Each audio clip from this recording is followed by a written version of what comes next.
Welcome to ZeroPage Homebrew, your best source for the newest Atari games, and Darcy. Yes, Darcy's back. the best source for Darcy. It's the 100% best source for Darcy at the moment. Our other Darcys are available, but this is the Darcy we have. Today, we have a huge show. For 2,600 games, we have 3 world premieres. What are you doing? Darcy's providing the ASMR for the show. It's crinkly chocolate. No. It's chocolate. And it's crinkly. both. We're going to play 3 world premieres of Atari 2600 games. Stage Fiend by Mirsad Sarajlic. Kiki PDPH. Yeah. Been defeated. Completely failed. Flight of Icarus by Red Button Games, Leonardo, Santiago, and Yeet Fighter by Jason Caraway. Let's put this where it's supposed to be. Did Darcy bring enough for the entire class? Well, the entire crew, yes. Cats can't have it. That's right. So I brought enough for them because they get 0. I don't know if I can have it. Can I? Well, I either doubt you can, in which case there's enough, or you can't, in which case there's enough. More than enough at that point. First, I want to thank all the Twitch subscribers who help support the show. Al, the Firearms Guard Coder, Atari Warlord, Atari 1974, Atari Age, Beef Supreme, BR Polka, Brutus Dex, Captain Class, Chalstoni Mal, Chitlala, Copper Mutants, Cubanismo, Sierra Reboot, Dan FC, Dave M, Demorobi, DMC, Dr. Mukaz, Emu Dan, Eric Carr, Gamma Dev, Great Offender, Ground Trooper, Jartis, Johnny WC, Kaputo Coda, Carl G, Caracat, Croco 2600, Veld for Lambda Express, Manny Sympathy, Mark Ganis, Mike Space Inc., Metal Atari, McMews, Mike Soul, McTal, Miss Command, Mr. Simon, Mr. Fix, Mushroom Back the Rebro. No, Mushroom Back there, bro. What do you think? Mushroom Back there, bro. Don't know what it means. Nathan Strum, Nostalgic Prow, 7 Coag, Raymond CR70, Ryan Ghost Friends, Fiji, Reverend Tully, Ricardo Bim, Sloopy Malibu, Smitty B, Spinley, Splendid Naz, Estramiers, Technomos, Tiki Dan K, Trey Guy, Trek'em D Tweeny, Van Dalton, Vent, Vexrex, Vitoko, VG Double Down, X Ken X, and no Darcy. If you would like to subscribe, you can, like Darcy is about to do. He's going to do a live demonstration. This is what your face looks like while you're doing it. How come it only played, like, part of the kitten noise? It's party time for kittens! I gotta tell you. It's party time for kittens. Thank you, Gamma Dev. Turn that down. Sid was ill. I'll turn it down, all right. Sid was Turn it ill right off. yesterday, so we'll see how he does today with anything that you guys trigger. He might be okay, he may not be. His eyeballs suggest that he is interested. Can you grab one of those down there? One of these? Yes, please. And we'll put the catnip on one. We'll see if Sid is amenable to some catnip. He did eat his breakfast, but he was not didn't have an appetite yesterday, let's say. Webcam. Let's go over to that. Here you go, kitties. Catnips. Catnips. Courtesy of Gamma Dev. Thank you, Drexel. Oh, he likes it. And also, thank you, Captain Classic. Oh, he's happy. Good kitty. Hedging the bets and pussing bets with kitten uppers. Priming the cats. Specifically, are you priming an Atari win? Does Catnip give Atari like a... It could. It has, maybe. I don't know if anybody's done an analysis on that, a complete Thrust, study. have you done an analysis? What is Thrust asking? Will you update the result summary list? Are you talking about the Excel spreadsheet that is on the Atari Age forums of the winners and nominees? Then yes, I have updated it. I just need to upload it. So yes, that's coming soon, if that's what you're referring to. If what you mean is this thing that I can say yes to. Then I would say yes. That's an easy answer. Otherwise, I don't know. I'll have to clarify. Okay, we have a huge reveal. A world reveal here. Don't say what it is there. I want to reveal it bit by bit. I don't know what it is, so I can't spill the beans. Did you spill your beans? Don't spill the beans. Okay, let's, yeah, this is a new piece of hardware coming out from the community for the Atari 2600. And I think it's rather exciting and opens up a whole new world. ZPH winners. ZPH has winners? The Atari Homebrew Awards, you mean? Yes. That ZPH hosts. Oh dear. Just came in and thought you had a white cat. He can be a white cat Yes. if he's on his back and hides his tail. He's like a stilt crab. His cats are upside down. So funny. Yes, so yes, the ZPH winners. Yeah, the Atari Homebrew Award winners. Yes, I will upload that. I do have it updated. I just need to make sure, double check it's all good, and I'll upload it. Yes, this piece of hardware is very exciting. I think it'll open up a whole new realm of games, possible games to be made. Now let's show you the schematic. I'll have to assume that's true because You gotta assume it's true. Why would anybody lie about this? Oh, I get it now. They can't see that yet. There we go. So this is the schematic for it. Not going to say what it is yet. So you figured it out? Some joysticks. For me, the ZPH Awards. The others are just sponsors. Well, it's not their awards either. It's its own entity that we run. This is the 2600. There's some bits. There's some processors. I don't know. Somebody might get it from that. I don't know. Then we're going to show you the breadboard. Is that the whole thing? I think so. Oh, there is a pretty good clue there. Oh, don't say anything. Anything. Oh, I wasn't supposed to say that. You mean all the resistors? Those are good clues. There's something else, but it's fine. Okay. So let me talk. there was, and it's too late for you to see it now unless you rewind the tape. Yeah, which rewind. you could do. You could. But there was a very solid clue. It's pretty solid. So let's show hooking up this new piece of hardware. Oh, it's got sound. Oh, plugging a joystick into it. Is it what you think it was? I don't know. Let's see. Hooking a joystick up. RGB adapter. No. That was the clue. That purple What is that? connector. What is that?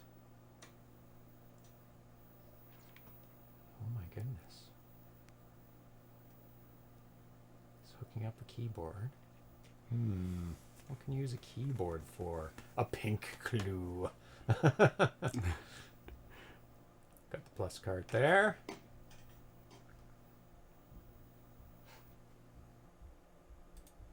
And the final video. Here we go. So, hello world. A keyboard adapter for the Atari 2600. And a good font. And a very readable font. This is from Al Nafer. I'm thrilled to introduce a new project I've been working on, an Atari 2600 keyboard and joystick interface. This project aims to bring the keyboard input to the Atari 2600 while allowing parallel connection of the joysticks Parallel. and other input devices, open up exciting possibilities for games, utilities, and creative experiments. I've already discussed the idea with Thomas Jensch, a pink clue, he knows, who has been incredibly helpful in getting this project off the ground by contributing some great ideas for the protocol. Now I'm looking for testers, developers, and feedback to help bring the project to life. Project overview. The goal is to create a hardware interface that allows a PS2 or USB keyboard and other input devices like joysticks and paddles to be connected to the Atari 2600 in parallel. This interface will enable developers to create games and applications that use... now I can go back to the breadboard, which is probably people's most... what they want to look at. Create games and applications using both the keyboard and joystick input simultaneously. So you don't even lose the joystick when you plug it in, which is awesome. So you can play a game or an application that you can move around and type without swapping anything. Two That's players. very cool, yeah. Yeah. That's very cool. Not couch compliant. Uh-oh. Some key features. Keyboard support. The board will include a PS2 and USB connector, but only USB keyboards that support PS2 protocol over USB will work. Most keyboards should do, but I haven't tested, which is great, because a lot of people have USB keyboards. Parallel connection of input devices. You can connect joysticks, paddles, and keypads in parallel with the keyboard, allowing for versatile input options. Very nice. You probably won't need the keypad anymore since you have a keyboard with many more keys, but paddles and joysticks. Yep. No plus cart required. He did show the plus cart, but that was just to load the typing application. Yeah. Yeah. The project is designed with to work with a normal ROM cartridge. So there's nothing special in the plus cart, so you don't need a plus cart to use it. Free test boards, thanks to a potential PCBWay sponsorship. We might have some free boards available for testers and developers involved in the project. That's a nice bonus. What are we talking about? We're talking about a brand new piece of hardware for the Atari 2600 that you see on your screen that you can type. You can plug a keyboard into your 2600 and type. Look out, RPG adventures, text adventures, Ultima style games where you're interacting. Some of those games where you had the graphics at the top and typing at the bottom. Maniac Mansion type games, even though they used the joystick. What other types of games can you do? Chat, online chat with the plus cart. Plus cart has chat. But right now you have to use an on-screen keyboard. Now you just use a keyboard. Maybe even a wireless. Is there wireless PS2 keyboards? I bet there are. I bet there were. But there's wireless USB keyboards, but you'd have to plug in the other end. Would it support enough power, Al, or Thomas, if you know about it, to support a USB wireless adapter? So so Probably there's the not. PS2 adapter to USB. Yes. And if you put in a wireless dongle into that, Yeah. I mean, that PS2 has to be able to power a USB keyboard. But I don't know. And if there is power passed through. it's getting the information. Yeah, if it gives enough power to run the dongle through, you would need the PS2 to pass power. To have a pin, a +5 or whatever. But it already has to. Because to power the keyboard. To power the keyboard. Yes, okay. Is it enough power to? Well, presumably it's a good enough voltage to satisfy USB, or it wouldn't satisfy USB. True, but this is a PS2 primarily. Right, but remember they used to all come with USB keyboards. Used to come with the PS2 adapter to USB. You may PS2 be, to USB. You may be true. I'm still using wired keyboards and mice at home. I don't like to charge things and change out batteries. I generally like wired stuff as well, but I have gone wireless for my keyboard and mouse here at my desk, and I have a rechargeable batteries and stuff, and they last for months, months. Yeah, so it's not a problem for me. The power consumption is a big question. So I use wired. I use wired for my PC most of the time. Yeah. Obviously, it makes sense for you to have wireless because you're I'm around, you're doing moving the around show or what have you, right? Yeah. But I mostly have a wireless keyboard for my laptop because I will put my laptop anywhere to keep the screen up high. Oh. So I might put it up on a box or hang it from a shelf or whatever, depending on where I am. The USB keyboard supports PS2 protocol. One limitation: save key and Atari Vox compatibility. Unfortunately, the save key and Atari Vox and other devices that need the Riot in output mode will most likely not work with this interface due to hardware and protocol conflicts. This is something to keep in mind for developers and users. Sorry, say that again. What won't work? Save key and Atari Vox. Oh, okay. Because the Atari Vox needs to communicate in two directions. The save key part of it. So it will not actually for both parts. So it is a input only device, not feeding back to something that needs information back to it. Technical. Thrust, I can't believe you still use a mouse when trackballs exist. Trackman. Yeah, exists. Darcy is a big proponent of a trackball, and there's good uses for it. And I have forcibly converted people. Whoa. Mostly you call them employees. 'Cause that's Several all you get. employees have been converted due to through exposure. Through constant exposure. Coercion, let's say.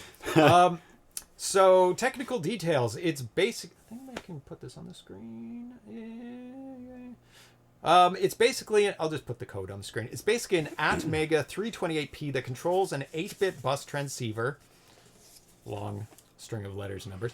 The joystick communication with the Riot. The TIA connections on the 2600 joystick ports, trigger and paddle pots, are wired directly to the joystick ports of the device and are not controlled by the ATmega. If a key on the PS2 keyboard is pressed, the ATmega blocks the joysticks and sets the Riot data bus to the key code value. 8-bit equals 255 different keys possible. The FF is no key pressed, so it's either FF or it's a key. When the key is released, the ATmega disconnects itself from the data bus and activates the joystick again. There would be a timeout involved. It's like waiting for a key, or is it like instant maybe? Because FF is no key pressed, so there would be a time issue where it has no, no, no, yes, no, no, no, and then it would switch back. Or it would just be, I don't know. I'm theorizing. Reading the key code on the 2600 side is just a reading of the Riot's SWCHA. And here's the code for reading it. So you would load into the accumulator the reading of the SWCHA, compare it to FF, which would be no key pressed, branch to skip. There you go. And it would store the last character that you typed. Oh, for repeated characters. Compared to the last character, which... So are you talking about autofire? Yes, I am talking about autofire. Compared to the last character, so if you type an A without letting go of the A, it would be like, no, that's one A. Branch equals skip new character, character not released. Load into X, the active character, which is not referenced here. Store in... oh, okay. Never mind. That's an index for which character is... It's going to be a table storing which key corresponds to which key press. Because 00 is whatever. Is it A? Is it 0? Is it a 1? Who knows? Mm-hmm. And there you go. Yeah. Store X, active character, increase X. Yeah, blah, blah, blah. So there is... oh, no, it's the current position on the screen. Oh, okay. So you're advancing. Okay. Never mind. I read that wrong. I'm not a super expert at assembly, but... So Atari 2600 was made with 70 circuits in mind, so there's tons of power going through those ports to power a dongle. But this is a separate board. But it's powered directly from the Atari. Yeah, so it's passing the same power. So if you pass along the same power, it would be whatever 5 volts at whatever amperage. So that's good. That's good to know. Mouse equals upside down trackball. Yeah, it is. Yeah. Unless you flip it over and see that there's no ball anymore. Unless your mouse is real old. But yeah. So this is super exciting. I have been wanting a keyboard for the 2600 for a long time, and I was theorizing, it's like, well, it should be pretty easy to do. You just hook up a keyboard and it should just work. It should just work. Just force it into the 9-pin input. Just heat it up with a torch until it melts enough to smush it in there, and it should just... So this is great for... There have been text based games on the 2600. They either have like joystick moving through the different options, like look, then you press it. And one we played was where, yeah, it would be look, move, use, whatever, and then you'd press a button. It would go to the next one, but then it would scroll through every single object in the game, and it would kind of give away hints. I was like, oh, there's a piece of cheese later in the game. It's like, oh, okay, well, if we encounter this or that, or we need to pick this up, and it would kind of give it away. But I wonder how, the 2600, how good of an interpreter, like if it could get to Infocom level interpreters, because that one was really good.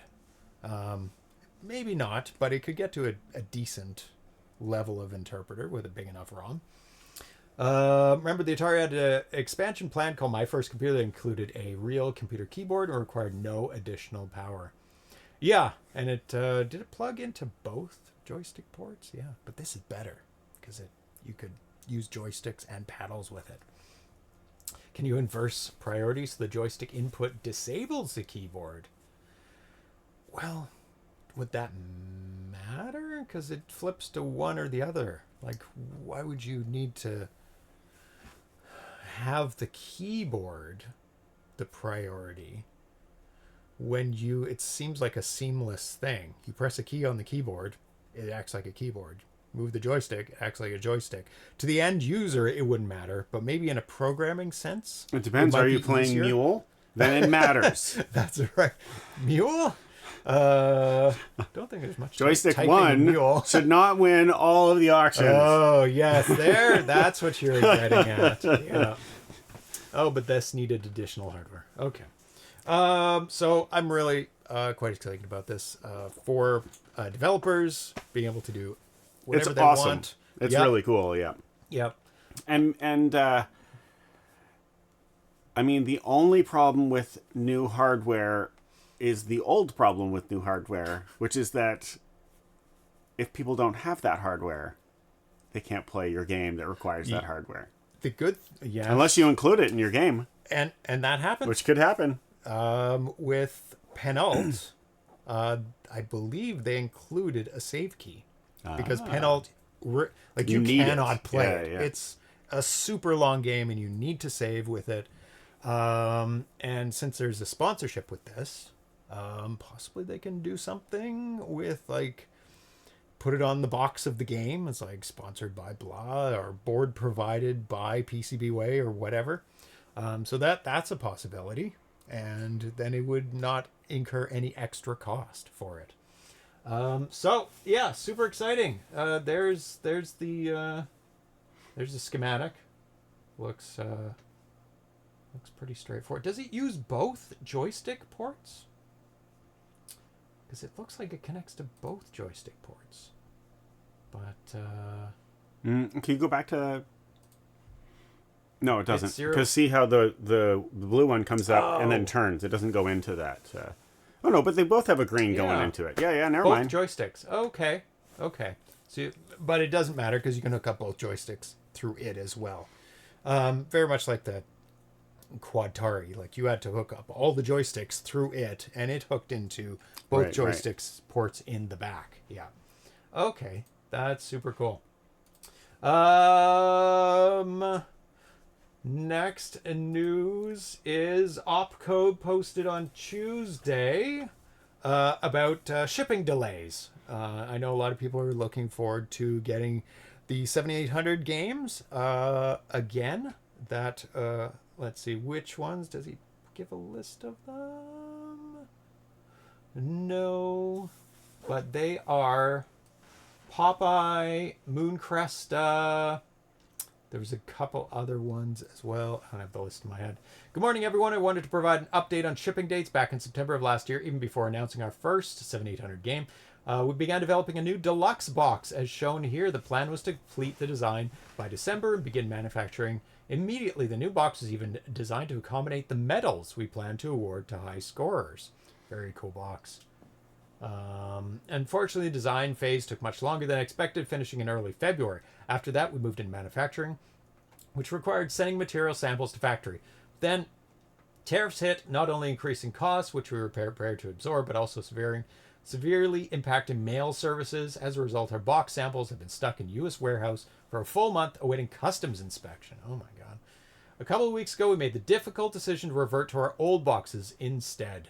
Orders have been placed, and the old boxes are awesome too. They're the flip open covers, and it has a magnet to hold the front cover closed. They're still very good. This one looks like a clamshell plastic case, which also looks pretty good. Anything but like collapsible, squishy boxes. Situation is orders have been placed and the boxes are now in production with that estimated arrival in May. As a result, May is now the new shipping time frame. It was March. Didn't say what time in March. I think it might have been mid-March. May is the new shipping time frame for all 4 7800 games currently in pre-order. Situation is especially frustrating, not only because of the delay, but because we had known the new box would take over 6 months and still not be ready. We would have opted for the old boxes and shipped these games back in January or February. In this case, our best intention ended up working against us. We sincerely apologize for the delay and truly appreciate your patience. We'll keep you informed as we move forward. And we're going to be having Eduardo Mello on the show to interview about these games when they come out, just before they come out. And looking at the boxes, looking at the games, discussing what's new with the games, and also revealing the Super Game Module 2 for the ColecoVision at the same time. And just talking to Eduardo Mello about opcode and everything else. So there's an update on those games. I've seen it around where people are asking, when are they coming? When are they coming? When are they coming? I was wondering if you had highlighted everything because it was black text on a very dark border. And then I thought, no, that's insane. That would never be true. Why would he do that? In the forums, I have it on dark mode because I don't need blinding lights in my eyes all the time.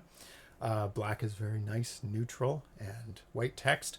But if somebody changes their text color to be more appealing to them, and they're using the default white background, I can't see it. And sometimes I'm like, why is this message blank? And then I highlight it, and oh, there it is. So the developers for Tony, or the producers of Tony, the platforming game for the Atari 8-bit and soon to be Jaguar, and on a ton of other systems as well, are looking for Atari 2600 developers to bring it to the 2600. So Raphael Dudek contacted me about putting the word out about porting his Tony game to the Atari 2600. He said, I made Tony graphics for the Atari 2600 8x8 sprite. Now let me show you his graphics he passed on to me. But I don't have a coder. Maybe a programmer who knows the Atari 2600 well will be interested in coding Tony, which is a multi-award-winning game. It is a beautiful game. Interesting coding Tony for this console. The attachment contains a Tony sprite in 2 size variants, 16x16 and 8x8. 16x16 would be very difficult on the 2600. You have to use up both characters, and then everything else would flash. You can make it taller. As long as it's 8 wide, you can make it as tall as you want, full screen, which would be very strange. But but the 8 one's very 8-bit wide is very cute. Tony Montezuma, it's similar to Montezuma's Revenge. It's a flip screen underground thing where you collect keys to open doors. It's got shades of Montezuma's Revenge. So it's completely possible. Montezuma's Revenge is incredible on the 2600. It's really good. So he's looking for a coder who might be interested in porting his amazing game to the 2600. So feel free to reach out to him in the Atari Age forums under the handle at Raphael Dudek, which is RAFAL DUDEK, if you would like to be involved in that. Did it just play once? There, I'll play it again. Do do do do do do do do do. Run, run, run, run, run, run. Yeah, that's cute. He could be taller and still work just fine. Well, the little guy has better agility. Did he jump higher? No, he jumped on 1 foot. Oh. Not 2 feet. See? Oh yeah. He's doing some moves there. So that's all the news. Oh, Alnifer just released 2 short keyboard videos. Well, that's exciting. Get some live news happening here. Let's take a look at those.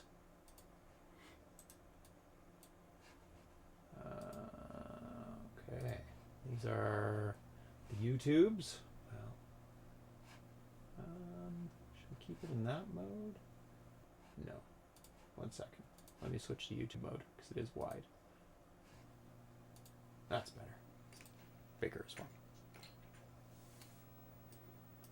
There's the keyboard. Oh, is this the same one? Is this the same video that I showed? This is the same video. It's the same video. Oh, you tricked me out. But now they're on YouTube and not just where you showed them from. Right. Yes, the same videos you showed. Okay, that's fine then. I thought it was some new ones.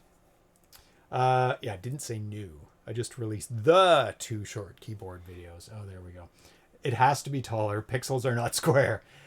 Okay. That makes sense. So let's get into the first game. Are you excited? The cats are excited. It is Stage Fiend.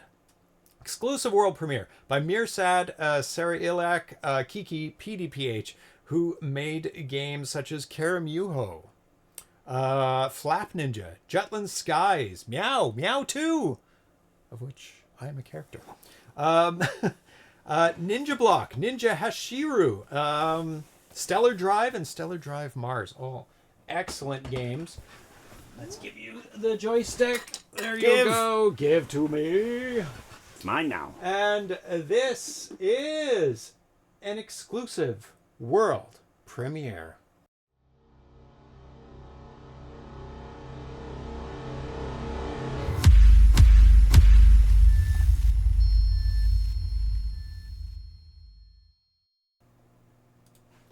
Let's do this. Today's date, Stage Fiend.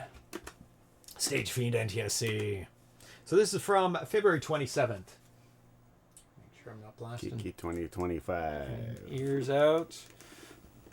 Oh, actually, we have to show the manual. There's the title screen. Let's go. Let's take a look at the manual first, so we know how to play. That would be helpful. There we go. Stage Fiend for the Atari 2600. Very cool looking. It's all tiley. Quit your tapping, drummer. Story, you wake up in an unfamiliar room and the only way forward is through the door.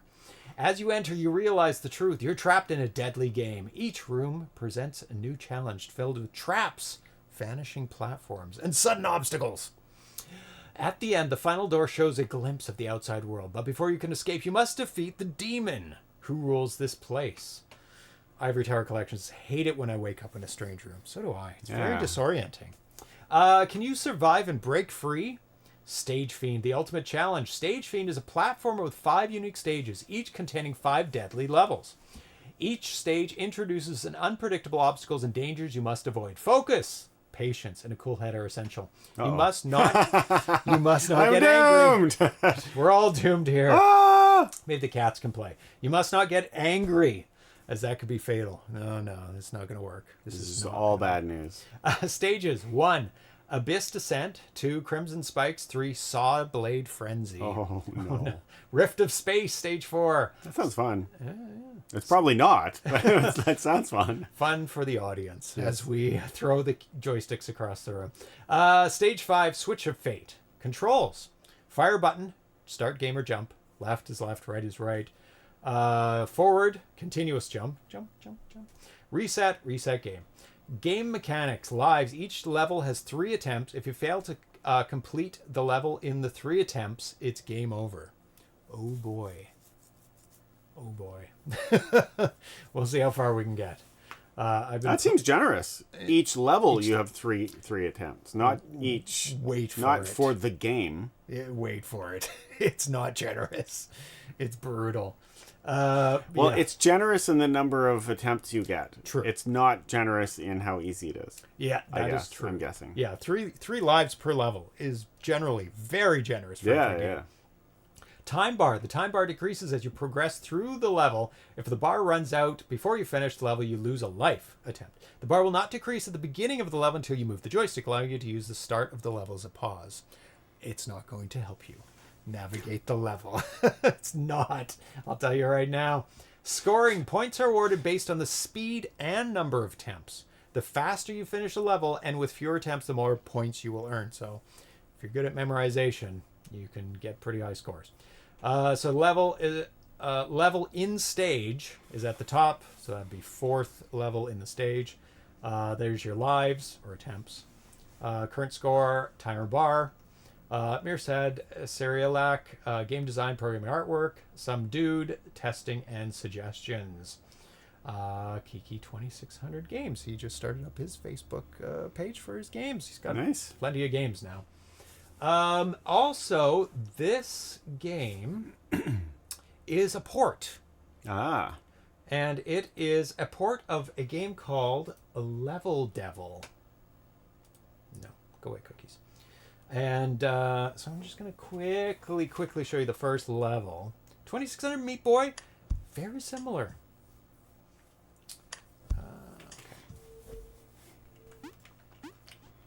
So left, right, jump. You can see why he's like, oh, that would work really well for the 2600. That's one attempt. And then you go, I know what to do now. I'll jump over it.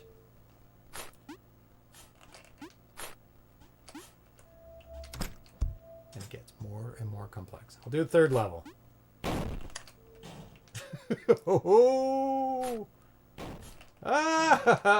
Okay. Is that always the 3rd level, or is it random? It's always the same. Okay. So you knew that was going to happen. Yeah, I did. So this game is actually going to be on Steam. So it's going to be on not the 2600 game, the original game, Level Devil, and it is going to be on Steam on the 28th. So 25th. So it's coming out soon. So you beat it with the 2600 version. There are a billion levels in the Steam version of the game. And we have 25 levels total, which is plenty of torture.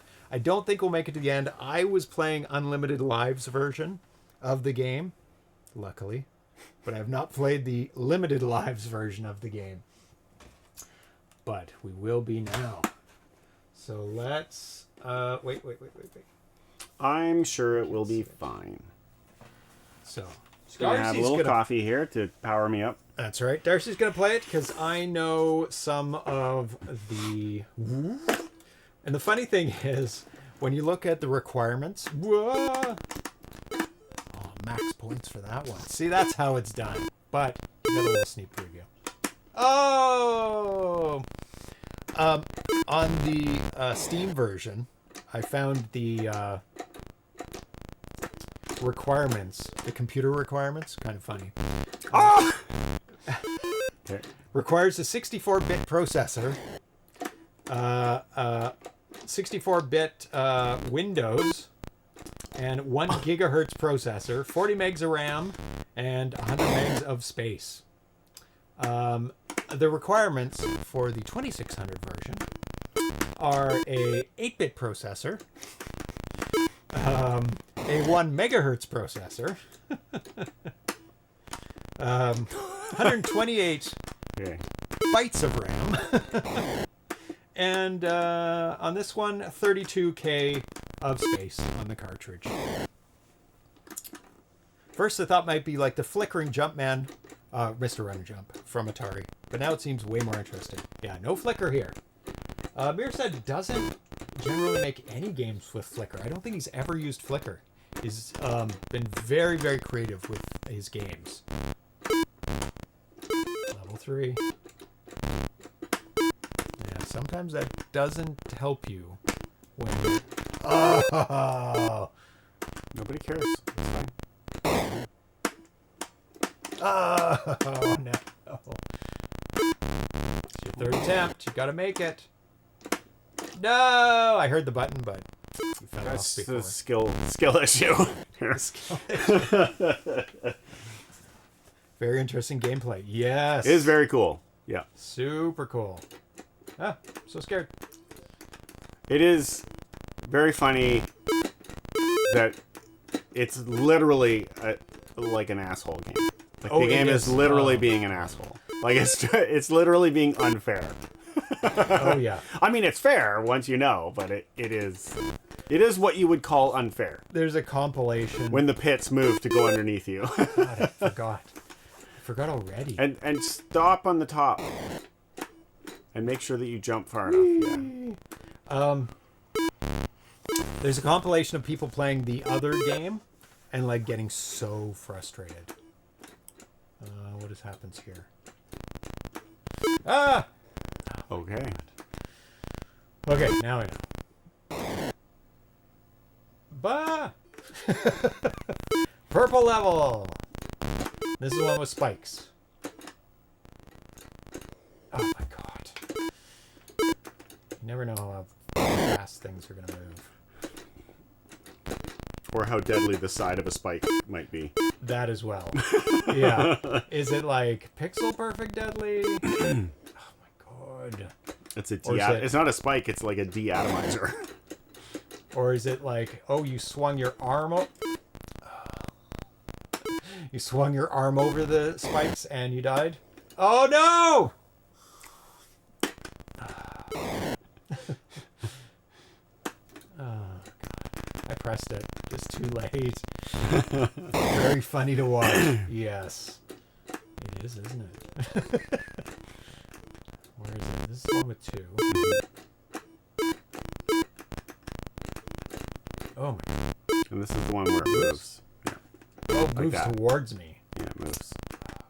It moves in the way that it moves.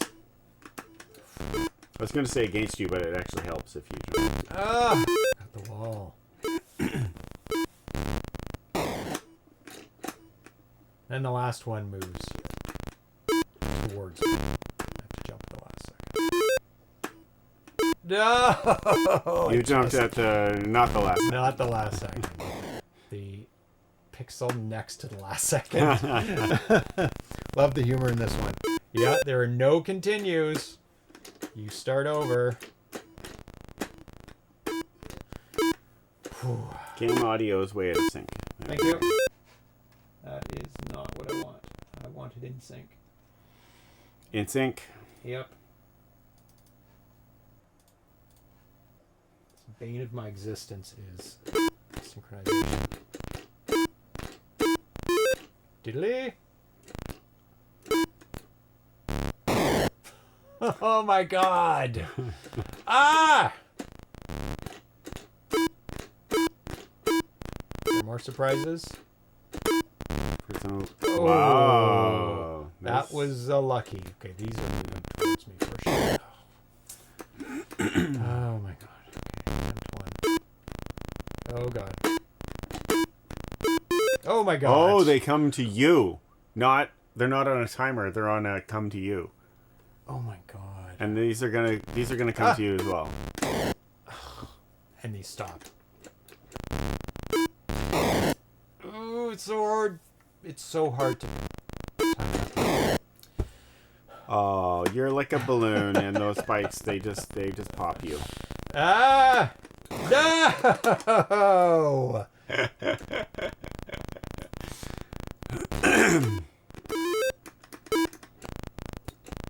I'm allowed to laugh when you make mistakes because you're good at the game. I'm not good at memorization. That's why this game defeats me. What's this one? Just chase you, and you go jump at the last second. No, you're not that far yet. No, this is the one. This is the wall. Oh, the wall one. Let's forget the wall one. And then far, yeah. Yeah. And now it chases you. Yeah. This is the jump at the last second. Okay. This is the pop you with the most deadly nails or spikes ever created. They are very deadly. Disintegration spikes. Did you forget that? I did. I forgot it. That's the problem. There's 25 levels. So you start forgetting little things. Okay, I remember this one. It's me. one is a then wall, right? a really high wall. Yeah. Very funny to watch. Thank you. No, it goes to the end. This is the one where it comes back. But it comes back. But when you jump, it doesn't go very far from you this way before it comes back to you. So I feel like it goes X distance from you before it turns around.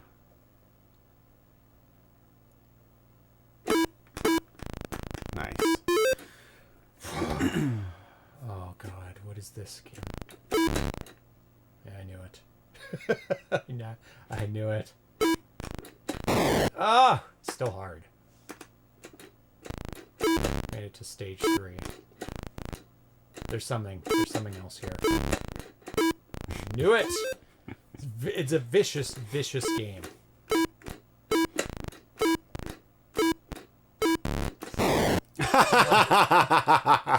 Vicious. Oh my God. Okay, it's the second to last, right? Mm-hmm. There's something else here. Oh, what is it? Just jump very high. Oh, you got it. I did jump very high. Okay. What's going on here? Oh, there we go. Then what? Is that going to move? Oh, my timer. No!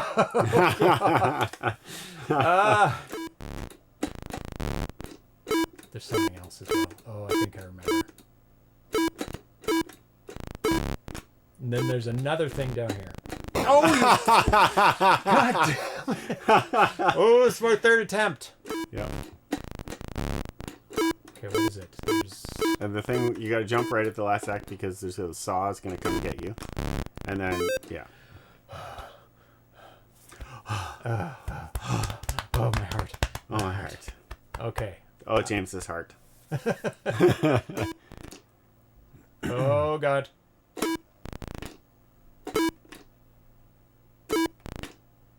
Safe here.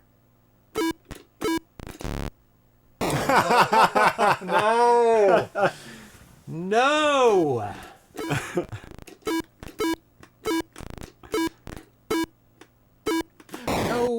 No, I jumped bad. I can do it.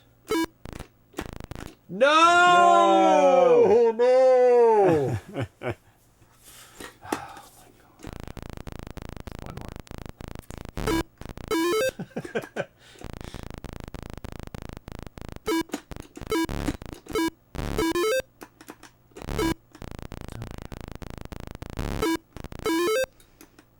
Wall, yeah. Very funny to watch. Chase you. Good. Okay, this is just intro to spikes 101. Intro to murder spikes. This is moving spikes. If I could even jump the first ones.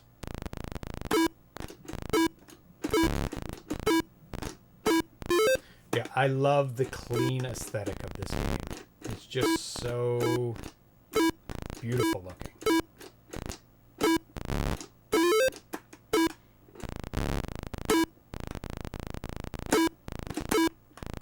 See what I mean? It doesn't go very far back before it comes back. No, and I think I was just far enough to the left that it made it to the wall. Which wall? When they come towards me and I jump over them, there's enough leeway X-wise. To reach the wall, Yeah. that's what I think, yeah. Yeah.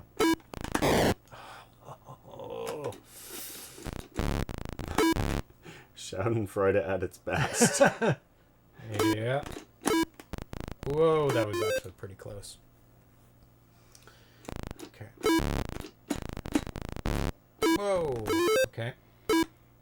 Second to last one disappears.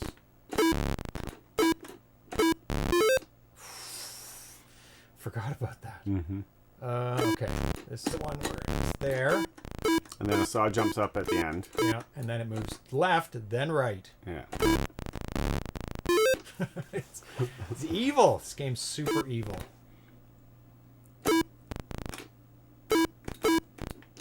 Oh God, that was the wrong timing.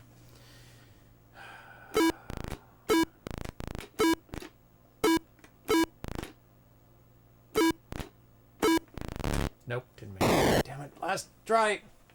Ugh.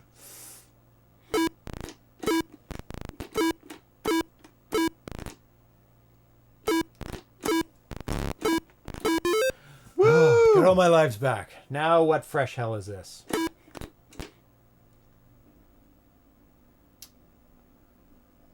I remember. I still don't completely remember. Oh! Brother Trucker. I don't think you get to jump. This is it. This is it.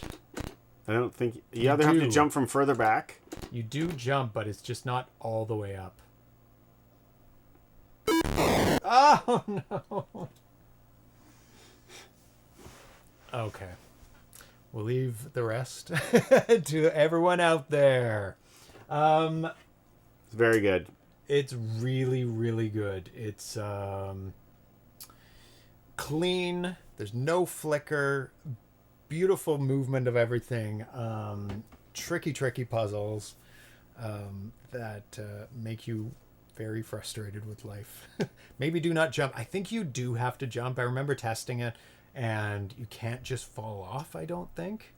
I think... Oh, one more.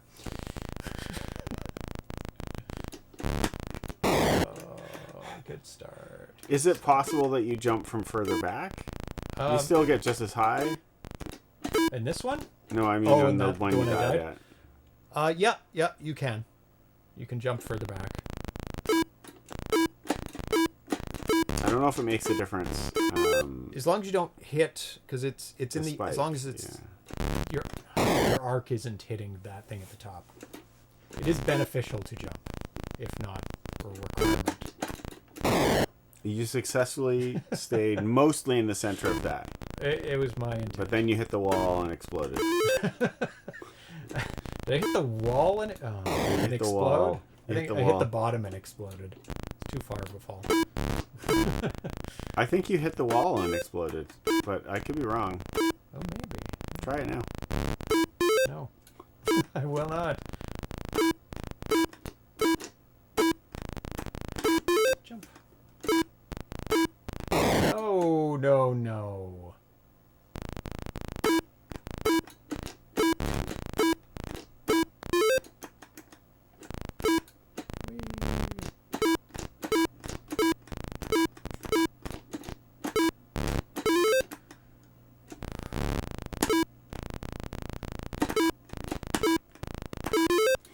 I think this is something ITC would like to try and do a speed run of.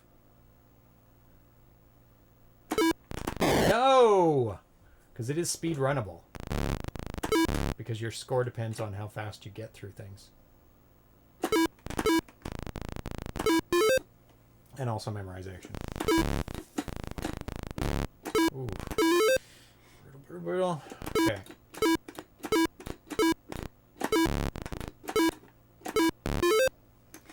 Luckily I've never encountered that spinny deadly blade on that level. There's one. Whee!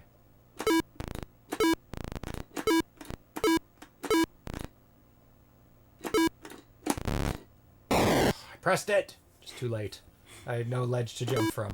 Oh no! No. Means I have to do it this time. No! Okay, it's over. It's over. It's over. Super awesome. I believe he's going to release it in the forums. I don't have notes on that. I should have notes on that. I believe he's going to release it right after the show. He's not in the chat. Or after we air it. So look for it in the Atari Age forums. It's called Stage Fiend. The next game we're going to be playing is also an exclusive world premiere. And it is called... It's called Flight of Icarus. It's by Red Button Games. Leonardo Santiago, who has also made Keijo Chases the Cheese, Razor's Edge, Unholy, and Flip It's. 4-time Atari Homebrew Award winner. Leonardo Santiago. So here you go. Don't start up yet because this is an exclusive. It's treat time.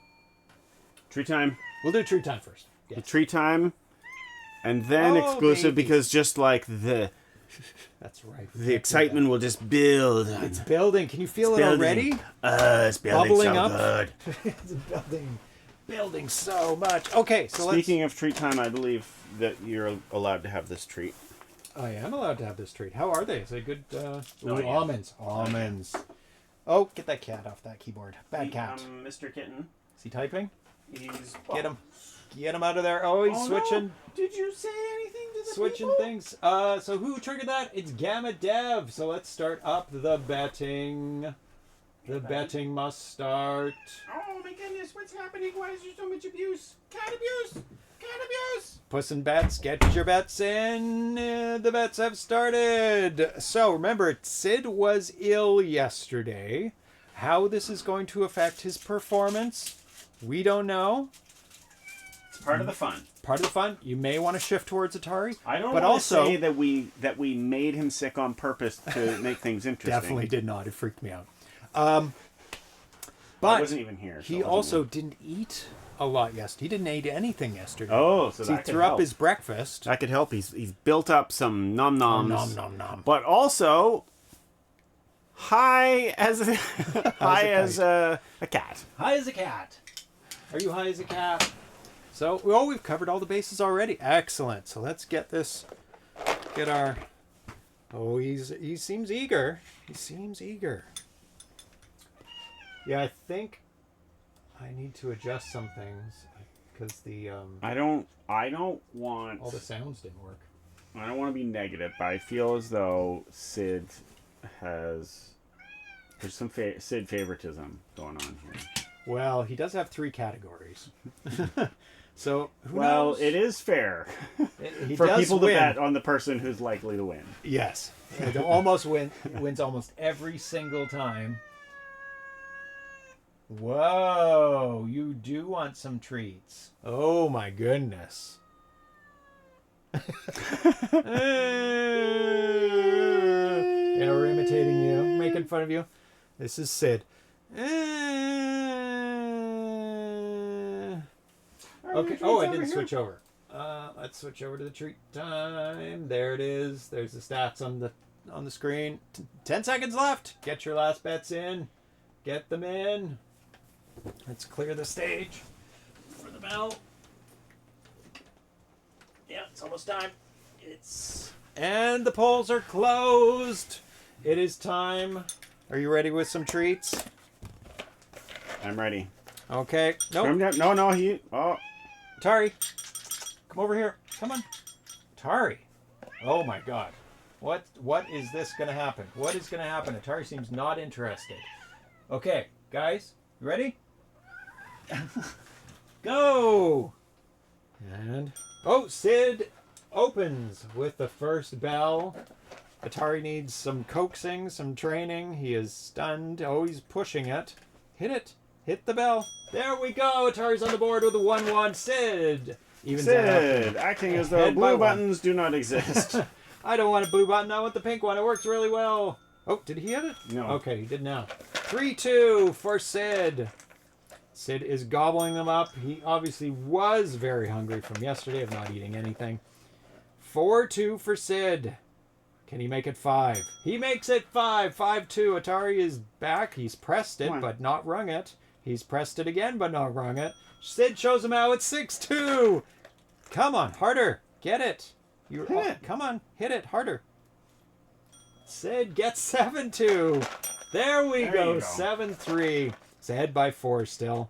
Ahead by 5 now. Wow, Sid is cleaning up. 8-3. Oh, Sid gets it. It is now game point. Oh, gets a last one in before Sid dominates the game. And it's over. It's 10-4. It's all over.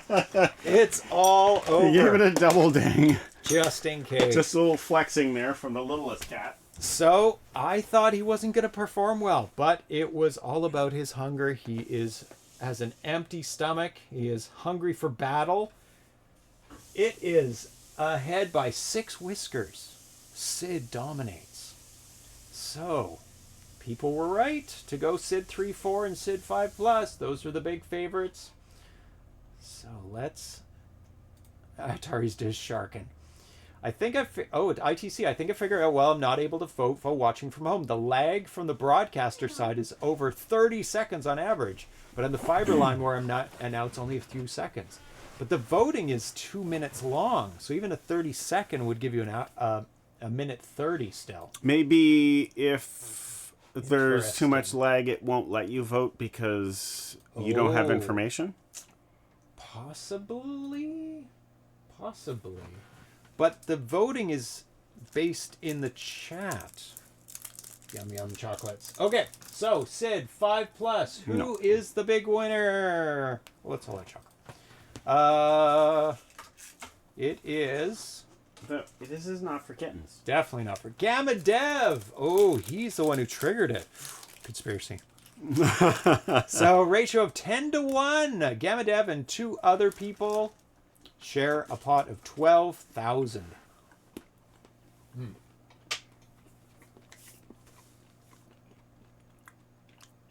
It's okay. It's okay. I recommend Ritter.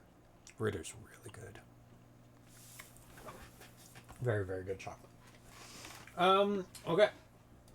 It is time. I mean, unless Ritter is the same percentage of cocoa and blah, blah, blah. There's some dark. There's some dark Ritter. But is it exactly 55% or is it darker or whatever? I'm just saying, like, there are so many different factors. Yeah. You have to compare like with like. That's all I'm saying. True. You do. Yeah, does have a touch of bitterness. Also, I don't know anything about this. I've never had this before. Oh, okay. So I'm not finding out. It's not your favorite chocolate that you get every single time? No. Okay. So, we're now going to play Flight. Oh, my goodness. Flight of Icarus. And this is an exclusive world premiere.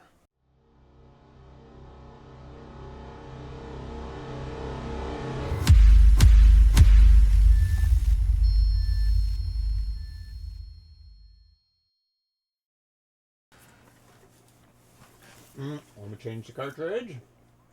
But go for it. Load her up.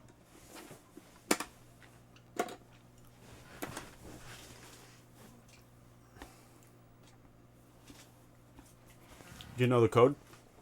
Yep, 01110. So this, Leonardo says, "Hello, James and everyone. I bring to this premiere a game based on the old legend of Icarus and his father, Daedalus. This is the first game of the Mythology series, so there are going to be more, where I try to adapt some great stories from ancient mythology into interesting games for the Atari 2600. Its name, Flight of Icarus. Yes, the game's title was inspired by the Iron Maiden song. Like my other games, this one was entirely developed in assembly and is only 4K in size. In this development, I managed to condense a simple game with pleasant graphics, 4 stages, and different enemies, showing that the Atari 2600 can achieve a lot in such small space, and he has done that before. He's very good at small games. Keijo Chases the Cheese, 4K. Really great. The game is in its final adjustments for difficulty, gameplay, and bug removal, and will soon be available for purchase on our website, redbuttongames.com.br. Here are some useful pieces of information for the players to start their adventure. Not yet. I don't have the useful information before starting the adventure. Right. Don't have all the pro tips. After his father crafted wings to help him escape captivity, the young Icarus faces the vast journey across the Aegean Sea, full of challenges and dangers. He must be careful and follow his father's wise advice. Do not fly too low, for moisture may soak the feathers, nor too high, lest the sun melt the wax that holds them together. In his journey, Icarus must pass through 4 stages, facing creatures of the 4 elements: air, water, earth, and fire. Each stage tests his endurance and skill as creatures try to bring him down. At the end of each stage, he must escape the scorching sun that threatens to destroy his wings. Can you guide him, helping him to overcome every obstacle, evade elemental creatures, and avoid a fall, rewriting the fate of this ancient myth? Meet the enemies: cold winds, hot winds, birds, crows, mermaids, Poseidon's trident. Mermaids aren't enemies. They are in this game. And the Kraken. Rocks and Medusa, Earth. Phoenix and Sun, Fire. Gameplay. Icarus, just as in the legend, is carried away by the thrill of flying, which causes him to slowly ascend automatically towards the sun. The player's mission is to control the character with the joystick moving up, down, and sideways, always keeping an eye on the thermometer that indicates the state of the wings. No, it's the state of Icarus's heart. Yeah. And how buoyed it is and excited and overheated. That's right. Overheated heart. I don't know what his heart's like. I'm just making shit up. Avoid letting them get too wet or too heated, as this could result in a fatal fall. Be cautious of collisions. Various enemies will appear to prevent the character from completing his mission. Monitor your energy, as each mistake will cost a charge of energy displayed on the right, which there is nothing right now. But don't worry, occasionally a new charge will appear, allowing partial recovery for Icarus. The charge falls slowly from right to left, so look for those. Pay attention to the arrows periodically fired at Icarus, and to the hot and cold winds that can push our hero up or down, potentially throwing him straight into the sea, which would be fatal. Scoring. The scoring in this game is calculated simply. It reflects the distance traveled by Icarus. However, you can earn extra points by collecting an energy charge while already having 3 full charges. So if you're full, getting another one gets you more points. Each additional charge collects adds 200 points to your score. I hope you enjoy this new game, and we welcome suggestions and improvements to provide the best experience for players. Best regards, Leonardo, a Santiago. Even in ancient times, folks tried to cheat by just hot gluing everything. That's right, Pierre Pocock. Put some wings on, hot glue them, and let it go. Do it. Do it. Very nice water. With multiple colors of blue. Oh, well, that didn't hurt you. So don't get too low. You're getting a little low. I would go up a bit towards the sun. Why would you go up towards the sun? See the meter? You're almost at the bottom. You're going to die. You have to go up, upward. Ah! Oh, you lost 2 already. 1 more and you're done. Okay, you're getting too high. Getting too high. Go down. That water isn't actually water. You can touch it. And you can touch the top too. Oh, nice splash. 7:30. Bird is very mean. No, play again. Play one more. Sure. That was short enough. You can play. Thrust says to Alnifer, you were right. Alnifer says, I'm always right. But where? Not sure. Not sure where he is right. Oh, they're doing ping times. 3 seconds, 6 seconds, 4 seconds. Oh, that's all good. What did you hit? The winds? Yeah, wind hit me. Ah! Oh, arrow. Oh, that, you're still invulnerable there because you got hit by an arrow. So you deftly avoided the flying bird by being already injured. Oh, that guy's hard to avoid. Is that the exact score you got last time? I think it's slightly maybe slightly less. Oh, no, you got one. Oh. No, one less. less. Yeah. One less. A little bit of a glitchy screen as you reset. It goes bleh. Not much. I don't know if it loses sync. So you have to maintain your height and try and keep them between the sun. Oh, God.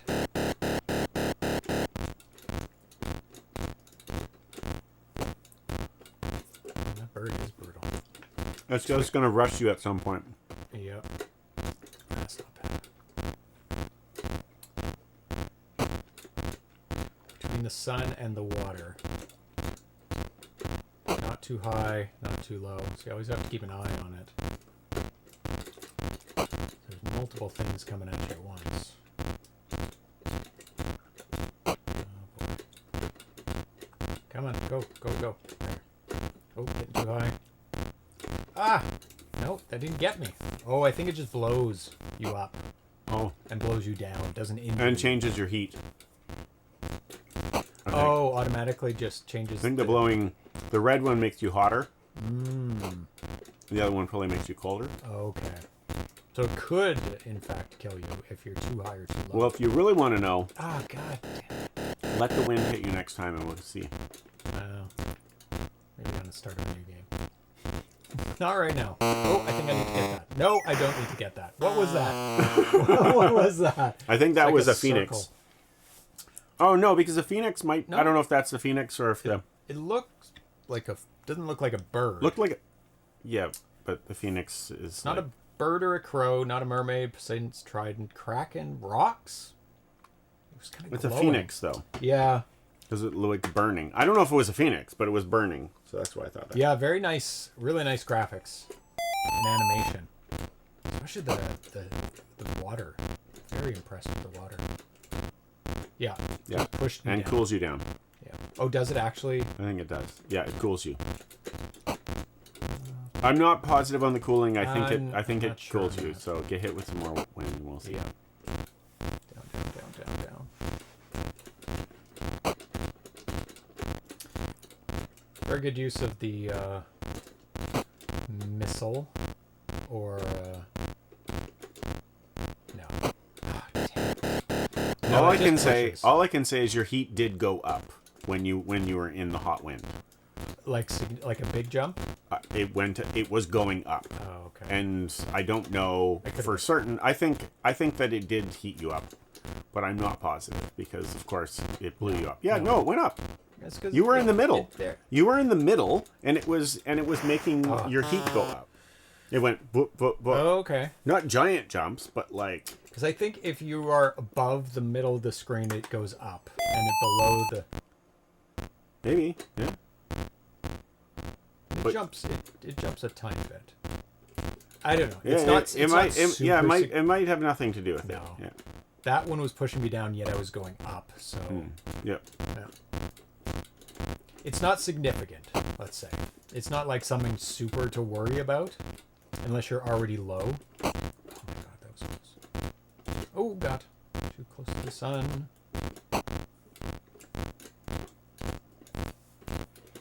Thrust says stay high because you fall faster than you climb. Oh, good observation. So if I get too high, I can just go down quickly.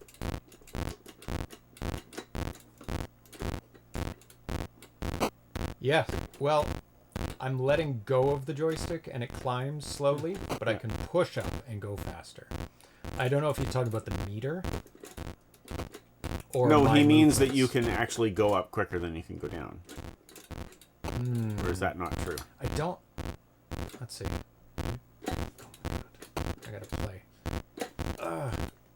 I don't think that's true. It's just that I usually let go of the joystick rather than push up. Okay.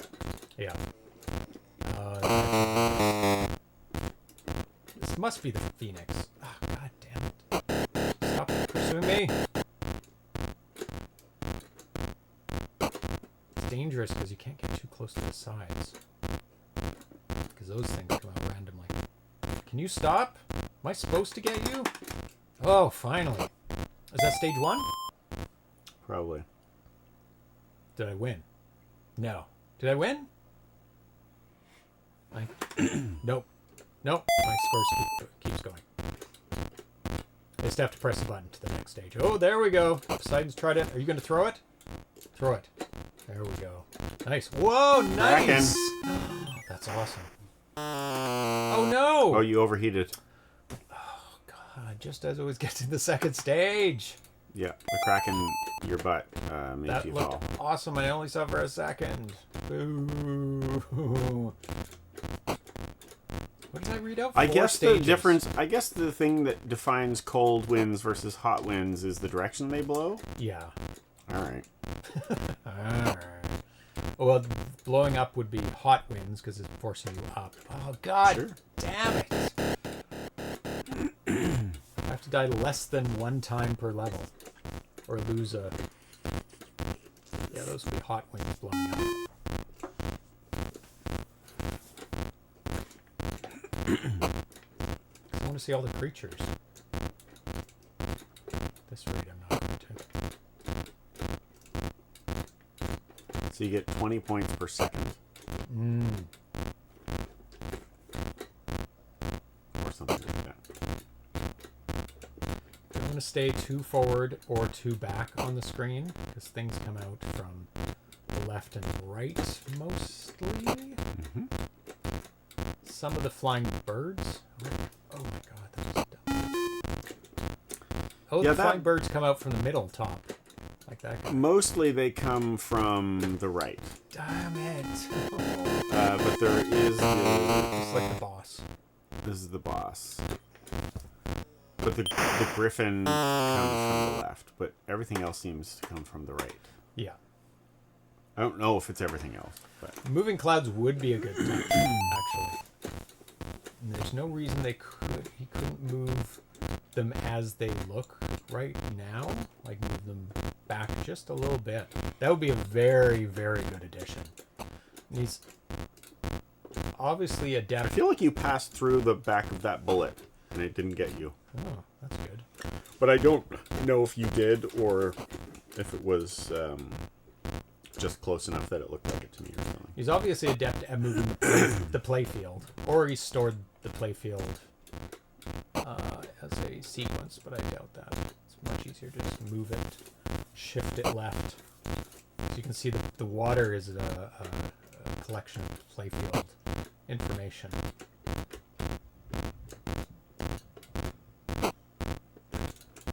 So you can tell that this is done in assembly by playfield 0 being used. That's interesting.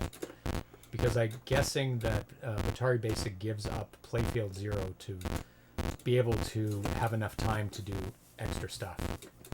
That's good to know.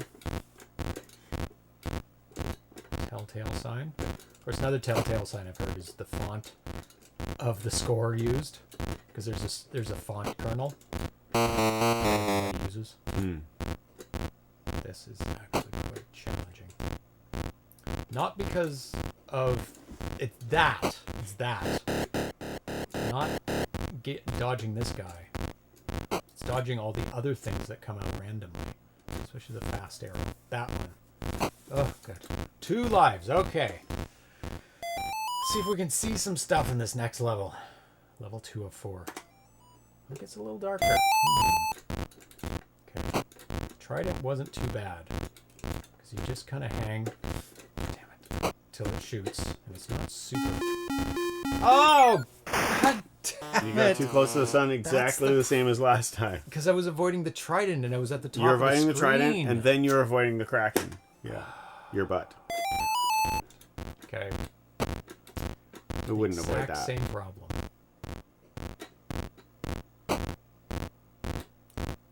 So I gotta stay low at the beginning for the trident because it doesn't shoot right away. It seems to be timed. Like the same amount of time it waits. Which would be made harder if it was a random amount.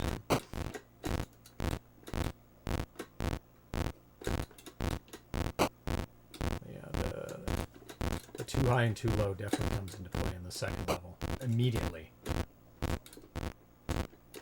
It's not super concerning in this one. Because nothing's coming out of the water. I'm guessing in other levels, things will come out of the sky from above, and you have to stay lower. So this is the wind level, and then the second one is the water level. That makes sense. Yeah. So you have to somehow stay low enough while the kraken is trying to. Yeah. Kraken's doing his thing. Damn it, I got hit already. Kraken's gonna crack. That's what they do. Oh, God, no. You're doing a good job collecting all those bullets. Oh, Almost got you that. missed that one. Yeah, I should have got it, but I Almost. didn't quite. Oh, Bernie butt. Okay, you play for one and give me a little break. I think it might make the player too small if the player and the missiles, if they had to use player and missiles for smooth scrolling clouds. Oh, yeah. Yeah, you wouldn't want... The clouds look great as playfield. And just like just moving them once, every tiny bit would add just that much to it. You can leave them exactly as they are. Like a small cloud at the top, small cloud, big cloud in the middle, small cloud. Oh, no!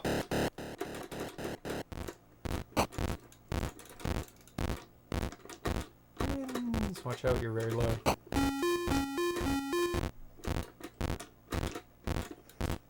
Espadish. Espadish. It is a challenging game. I didn't play it much before the show. And I did not expect it to be as challenging as it is. There's a lot to keep track of.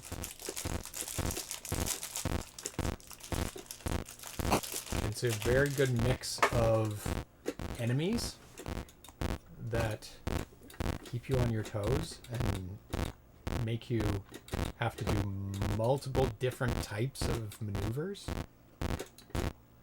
And it's really that arrow that that red arrow that is really the menace of all the levels so far. Or at least this level. Was there a red? I don't think there was a red arrow in the next one, was there? Well, I don't know. I haven't you lived there very long long, yeah. to see. Remember, you want to be... Not yet. What just happened? What just happened? The winds blew me into the water. Oh, that's the problem. Even if you're not low, they can blow you into the water if you're low enough. So they are trouble. As long as you don't, if you're not hiding near the top or the extreme bottom. But I think if you're touching the bottom while it blows, let's try it out. Yep, instant death. Okay. I've just been randomly avoiding them each time by not being close to the bottom. It makes sense. It's sort of, Yeah. the expectation is you don't want it to be blown by the winds.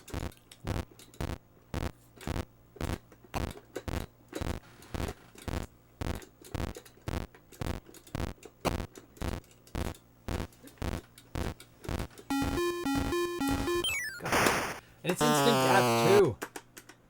Instant death. Those 3 lives are not lives. They are 3 touches of things.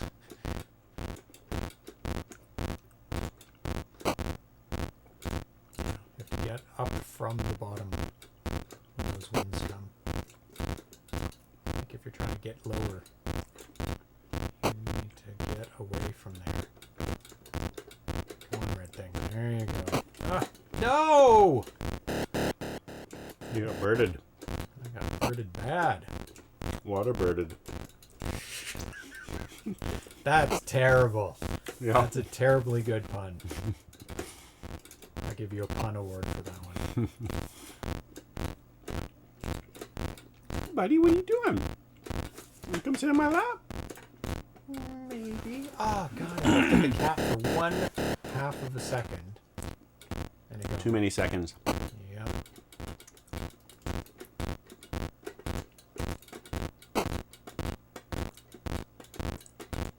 Oh, can't be near the top.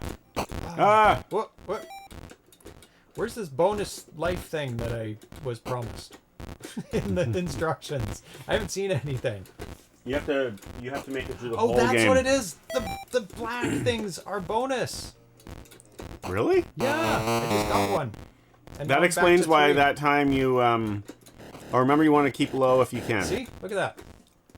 Remember you want to keep low if you can, Right, but not too low. but it's for the next level. Yeah. I'm just reminding. I'm not. Well, I just don't want to give you like And that gave me extra points. down. Oh, too late. No, I don't know Okay. where it starts. It may start You're in the pretty middle. close to the middle. It starts in the middle. Okay. So I'm gonna go down. But you can't go too low because the trident is down there. Oh God. Okay. Oh, what does this guy do? What does he do? Get down. You got it. You're getting too hot. Either way, and there's life. No, didn't need it. But oh God, I gotta get down. Ah. This This is like Nice try, Cold Winds. this is like the floors. The floors. Oh my God! Mermaids. Whoa! Those are your friends. I don't Kiss think- them. I don't Kiss think them they all. know. Kiss all the mermaids. I don't think they're my friends. Okay, so I have a bit of a handle on this level now. Thank goodness. I gotta kind of stay Smooch, smooch, Ooh. smooch. stay low. Does guy fire off, or they just like menace you? They just chase you away from the water and make you melt your wings. Oh my God. Yep. Okay, I gotta stay low. And since you haven't hit them yet, we don't know how deadly they are. Are they the same as getting shot, or do they kill you instantly? I think they would be the same as getting shot. But never Let's know not in find this out. game. Let's not find out. I won't get too low. I do like the tentacles. They are gorgeous. Oh! Ow. Thank you. Oh, it retained the flashing of something. Well, you had just been hit. Oh, it's me flashing, so it was my missile. Oh God, It flashes your color because... it's a missile. Oh, okay. I see. Yeah. And they share the same color. Yeah. Whoa! But you can't move playfield objects a tiny bit horizontally. Chunky scrolling would mess up the illusion of the speed the water gives. Well, the clouds would move at a different rate. I think it's fine. Considers those clouds far over the horizon, they would scroll unless you were flying around the camera. Well, there could be wind. Could be wind moving the clouds. It's almost entirely the wind moving. Yes. Not me. Well, you can't. And so the clouds should move quicker on the first level, which is the wind level. What level are we on now? Fire. Oh, no, earth. Those are rocks falling from... They look like flaming rocks, but They do. I agree that it's likely that they're meant to be earth. What else? What other menace? Ah! Medusa head. Medusa. Yeah, it Kiss turns- Medusa! 'cause it turns me to stone. It's a rock level. I'm not going to make a joke about Medusa making you Rock. Something. rock something. Ah! Sun! Ah! Ha, ha, ha. Ah! Okay. Getting my life... Oh, God. Too low, too low, too low, too low, too low. I do remember seeing Clash of the Titans in the theater. Me too. And I don't know if... Presumably it was not new, but it may have been new. I think it was. I think it was within our era. I also remember around the same time seeing a movie that was like The Seven Gladiators or something like that. 7 Gladiators.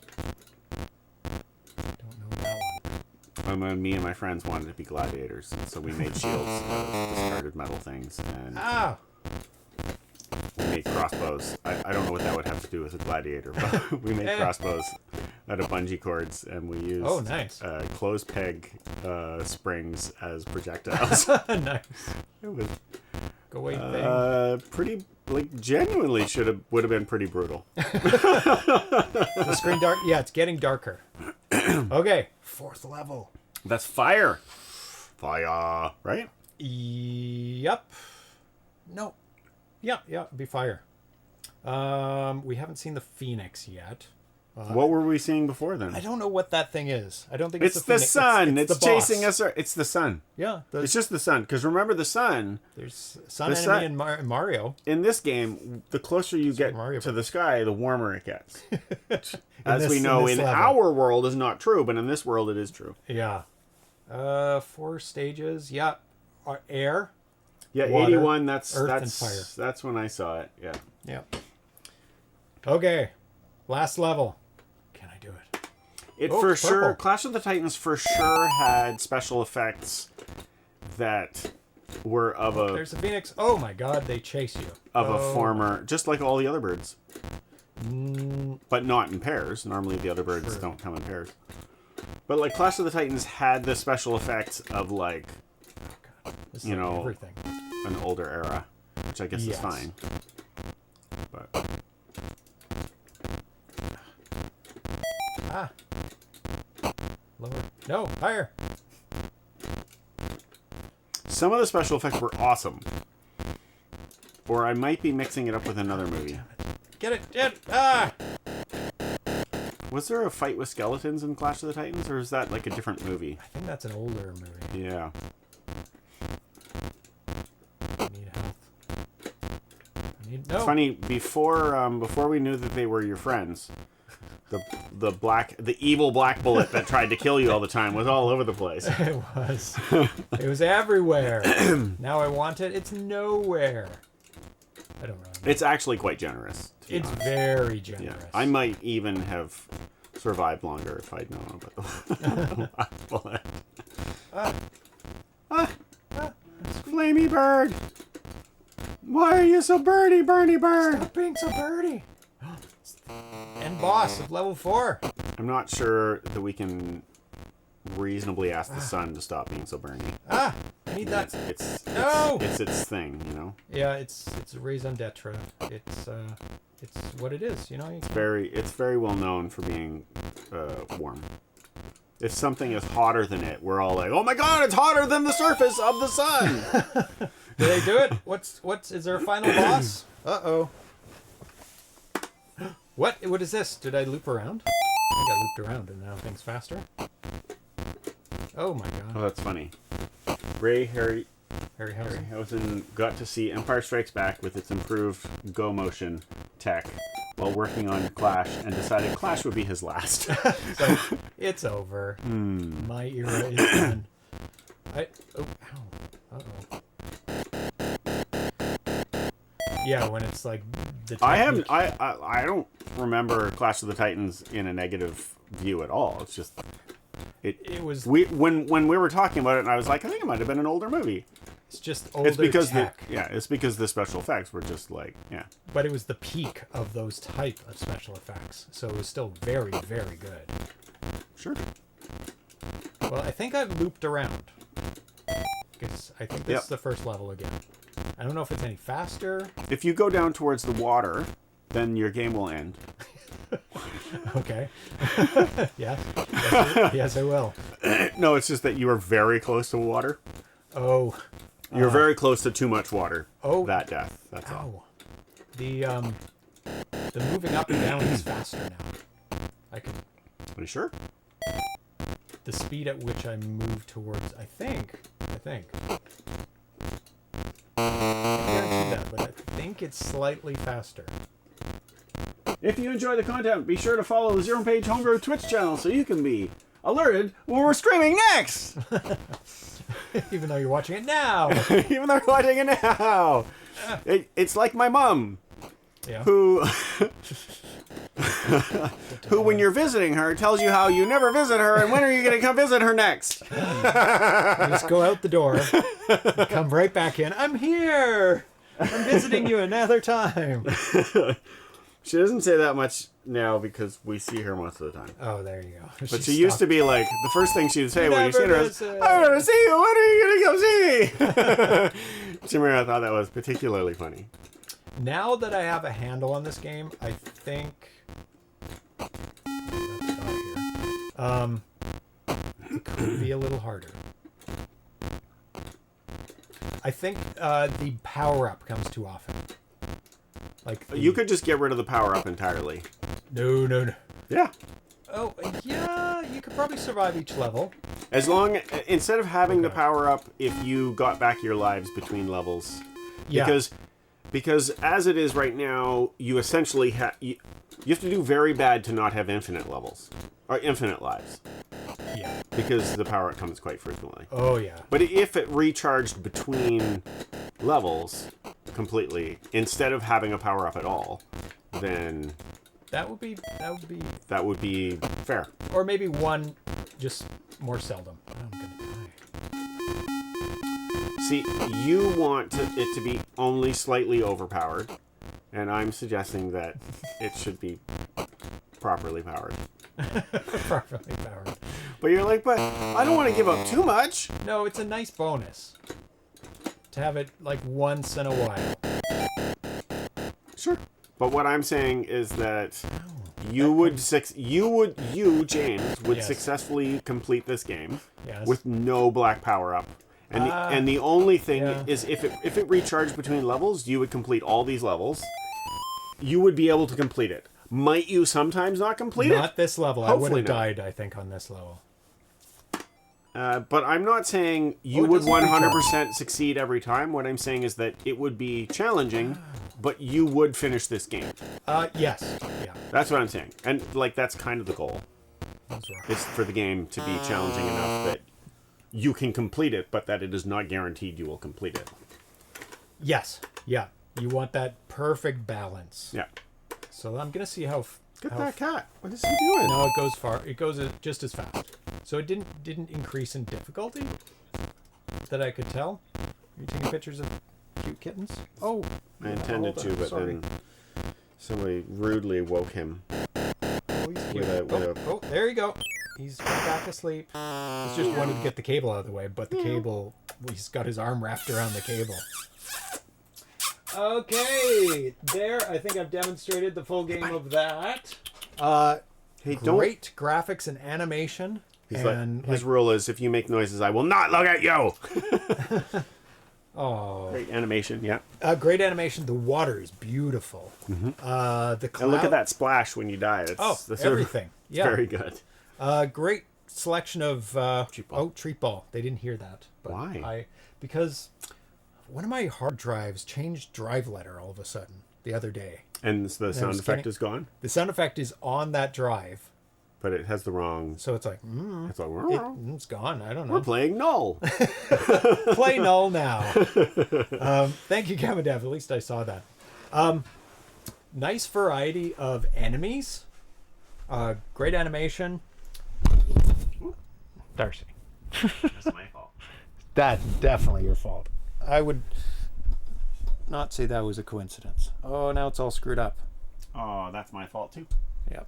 That's my fault too. I should have anticipated that the shoddy workmanship of the electric, the setup in here would be a problem. Switching to a Darcy cam. Darcy on the floor cam. Oh, I'm back. Yeah, really great game. So if you would like to order that or get on the waiting list or whichever, you can. It will soon be available. redbuttongames.com.br.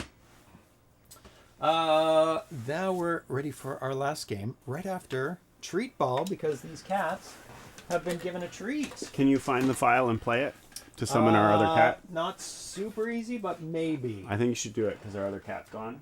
Yeah, to get him down here, I mean, you just shake the treats, but... let's see... Do I have it? Do I have it? Do I have it? Follower? No. I have congratulations. No, not easy. Not easy to find. I don't know where it is. It's a mess, obviously. Instant Atari. I have to say that Atari ate all of Sid's lunch and dinner. He got double portions of food yesterday. And the conclusion, of course, is that you have been starving him and he needs more food. Yes. My food bowl is empty. Oh no. That's so mean to a No, I feel that your read of the situation was not not appropriate. was not Sid's read of the situation. When you pulled that off, he was like, I have been escaped. I have escaped. Not too many. Atari's a chonkers. Are you a chonkers? And you got... And I gave him treats yesterday, thinking that, oh, he threw up. Here's some treats to fill your belly. But in fact, he was feeling sick all day and did not want treats. And Atari got double treats as well. Atari can eat double food one day and have zero negative effect on him. It's pretty normal for a cat to catch, say, a wildebeest. I've seen Atari eating wildebeest before. Oh, that's way too many. Yeah. And eating a whole, oh my god, so much wildebeest. And they're like, oh god, I'm so tired. I have so much wildebeest. I'll just sit. I don't have a sound. Let's have a little nap here. I don't have a sound permanently because my drive changed and I don't know where it is, so everything's remapped. That's like how AI would figure out how to break the game, flip the whole board on top of me, and then only I can get the treats. Yeah. Oh, sorry. Hey, this is yours. Hey. He's eating it. Oh, he stole one of his, and he's eating his. Yeah, but do you really think you're going to communicate to Atari that he should stop eating SIDS and eat his own? Never. That's not going to happen. Good job, kitty. Good job. Are you praising Atari for stealing treats? Not praising, no. I'm just saying that he is a cat and he does not speak English. So you chastising him for finishing Sid's treat is going to go nowhere. That's absolutely nowhere. That is true. He's like, huh? He only understands if treats are available or treats are not available. That's right. There is no chastising of cats. They simply don't care. The next game we're going to be playing right after the cats are done is Yeet Fighter by Jason Caraway. And I can read it out. It's a fighting game. 1-on-1 with two teams. A left team and a right team. The left hit bar is always for the left team and the right hit bar is always for the right team. In one-player story mode, if you pick a character from the right side team, then you'll start on the left side of the screen, but your hit bar will be on the right. Interesting. To start the game, how do you know which is on the right team or the left team? I guess we'll find that out. To start the game, either press player 1 fire button for a one-player game or player 2 fire button for a versus game. We're going to do a versus game first because we have to figure out the moves. So we're going to play 2 players so we don't get beat up and destroyed immediately. Pressing player 2 fire after character has been chosen will start the versus match. Okay. Every character has projectile moves, quarter circle towards plus fire, so down towards, projectile, flying knee kick moves, quarter circle away and fire, up or down, just doesn't matter, and a power move, half circle towards and fire, takes perfect timing. Special moves, projectiles follow the opponent. Oh, what? So you can't escape them? Oh, no. Special moves are associated with each opponent, so they each have their own special moves. If you want an easier one-player experience, then choose a left side team member, other than soldier, and use whirlwind kicks repeatedly. For a more difficult one-player game, choose any right side character. There will likely be subtle changes in the final game. And he says a glitch can occur in a versus match if the timer reaches 0 and both players have equal health. Pretty rare. It's an easy fix. He just needs to do it. Left 2 and right 2, rightmost 2 score numbers are used for round counters. 2 middle numbers are the timer. Okay, timer in the middle. The game works best on real hardware. It doesn't function on portable systems, flashbacks, and may not sync well with certain versions of Stella. There we go. And he's looking to have the game published so he can get to the games in the hands of Atari enthusiasts. There we go. Okay. Are you guys done? Somewhat done? I'm going to move the box. Done? Somewhat done? Fully done? Fully done. Not done at all? Just started? Just started. Just started eating. Just there started. You go. BR Pocock. Surprisingly, they respond pretty well to, ooh, no, how unfortunate. Let's stop that with shocked tones of voice as bad kitty no. Also, when I'm not looking is the hardest part. Okay, so this is an exclusive world premiere.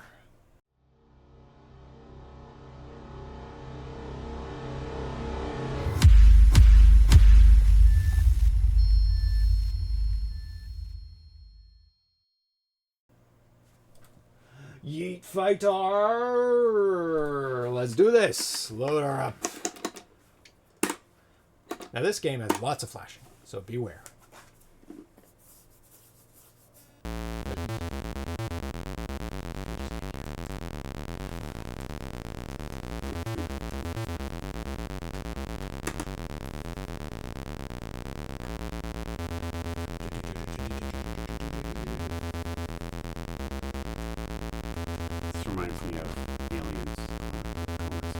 Yeah, it did have that. Just a little bit. And it also had flashing intro on it as it came in. The glow. I think you have to press the button. There we go. Okay, wait. I press the button. There we go. So, left and right selects your fighter. Oh, you spin. Oh, is it? Yeah. No, up and down doesn't do anything. It's spin. Holding Like left. this. Like this. No, that would select between two characters. But it's not doing anything when I go to the side. But when I spin, it does. Oh, sure. You only have two characters. Try it. Oh, there's three. Well, however you want to do it. It's probably just that I'm not getting the left or right. Oh, could be. Okay. Versus butterfly. Versus wolf. Versus dancer. So the one I'm selecting is the name. I'm going to go for rocker. No, Going who for that? dancer. Okay, don't attack me. You stay there. Up is jump. Down is duck. Left, right. Left and right. Away and button is nothing. Toward and button is get away. Get away. Why? What happens if I hit you with my special attack? Towards and button is punch. Oh, kick and punch. What? Holding towards and button is kick. Oh, just button is punch. There's kick and punch. Down and button is low kick. Up and button is high kick or jump and kick. So there are angles. Oh. Angle forward is roll in the air. Angle back is roll in the air. Angle forward, down and forward is nothing. It's just duck. Okay. So let's try out the special moves. So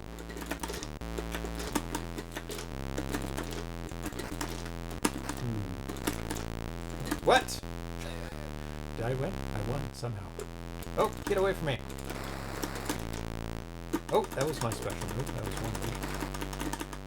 Like a flaming punch.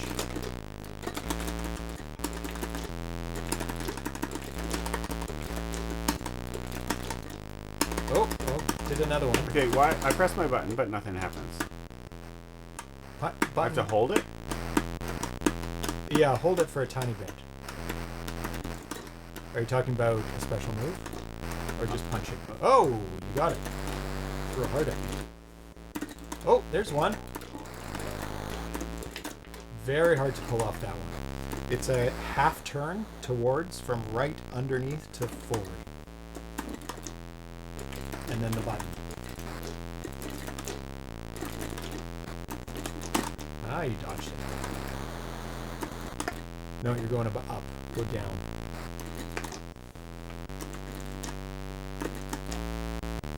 Like what? So away from me, then a half circle, and then the button. Yeah. It's hard to do. The annoying thing is that, like, the first time I tried it, I did a spinny thing. Oh, okay. The And Ghost then- of Duke Nukem. Hello, Ghost of Duke Nukem. Let me try on yours. Let's see.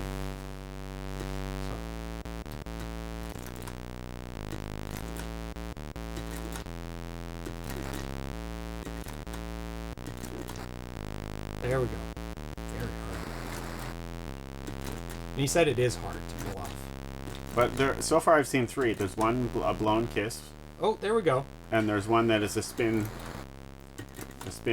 kick, Because and one is the flying forward. Because I might have done an accidental quarter. Let me try just the quarter.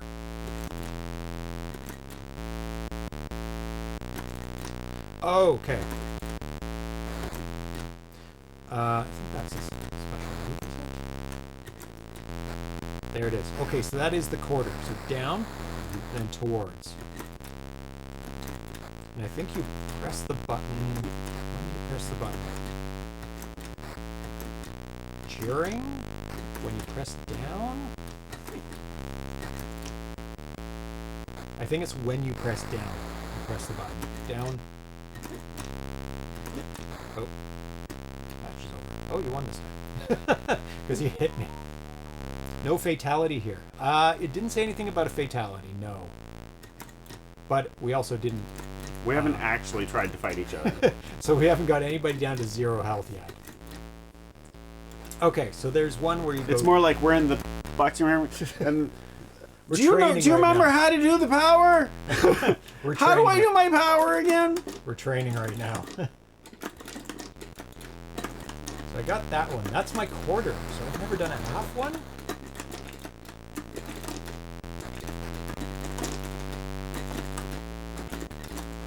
Okay, that's my half one. It's the long kick. There's my long kick. Oh my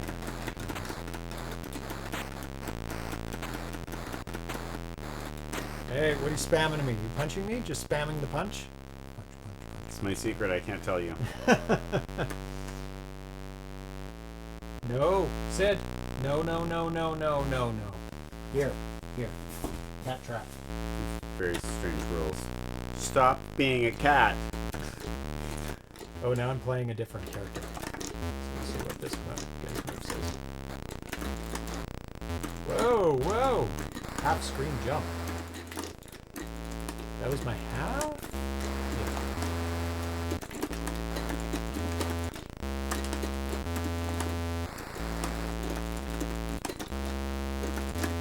Hard to do the special moves. I mean, as they should be.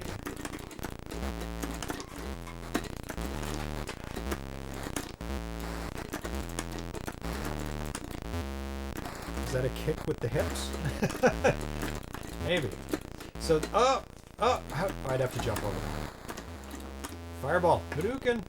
Oh, it's a ghost. Do it again. That's hilarious. It's a sideways ghost. Is that a quarter? Oh, there you go. Oh! Is that my hair tie? Okay, I think that's my quarter move?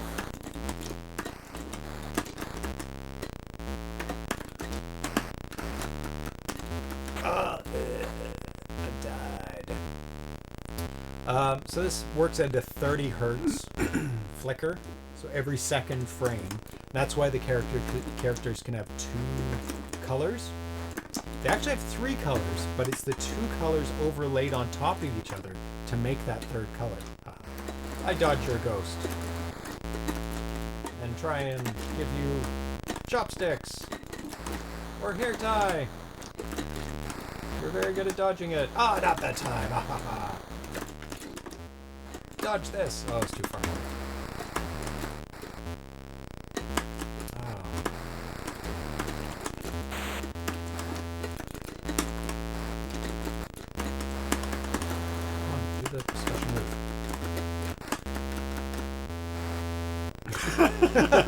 Just slightly too far away, both kicking each other.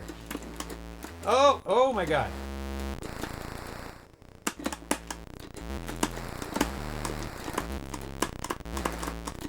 Oh, switch sides.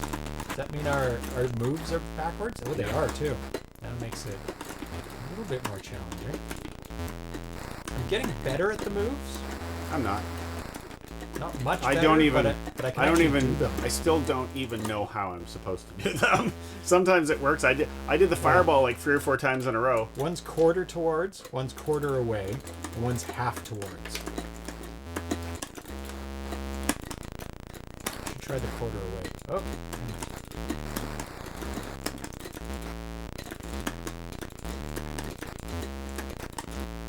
That's the quarter away.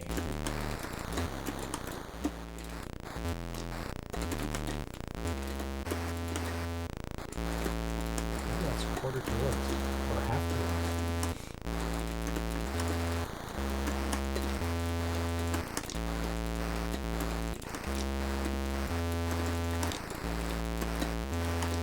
Reminds me of a breakdancing game I had for the Commodore 64. I don't know if you ever saw that. You'd have to like imitate breakdancing moves or do combos. And it only had 1 button for the C64, so you could... Nobody's made a breakdancing game for the 2600. I believe this is a Atari basic game. The characters look real good. Yeah, good detail on the characters. Like, and the only way you can get that is at 30 hertz flicker, is to get the 3 colors. And he did use a clever way of getting 3 colors.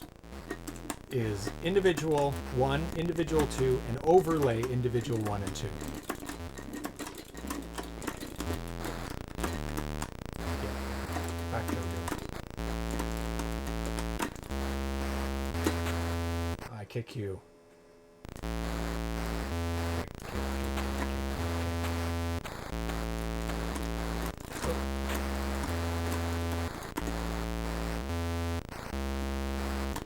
Oh, you kicked me more than I kicked you. I kicked you slightly more. The 30 hertz 3 color trick is possible with BB. Yeah, yeah.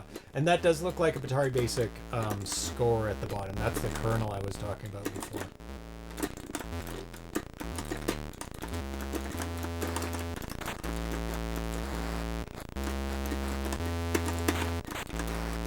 I jump in and kick you. Oh, you dodged it.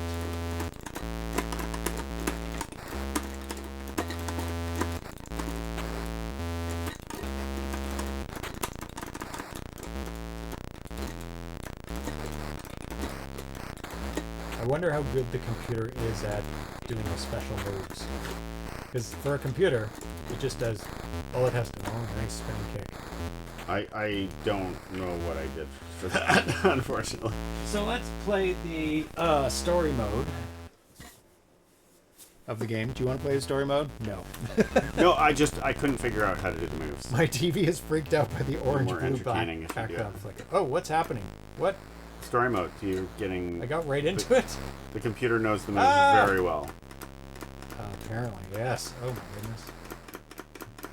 I'm getting my ass handed to me.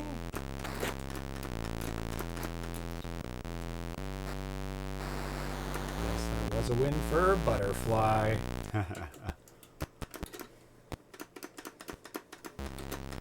Kick.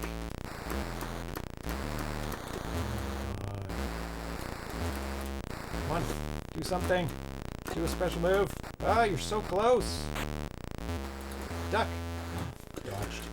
I dodged a special move.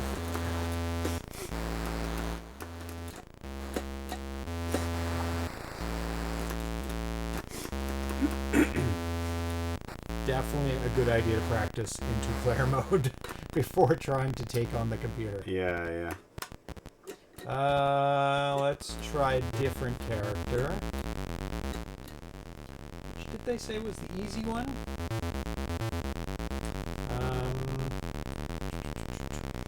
If you want an easier one-player experience, then choose a left side team member other than soldier. Okay, that's the opposite of easy. Let's try Angel. Oh god, special move immediately. Is that how it's gonna be? Oh, I did one.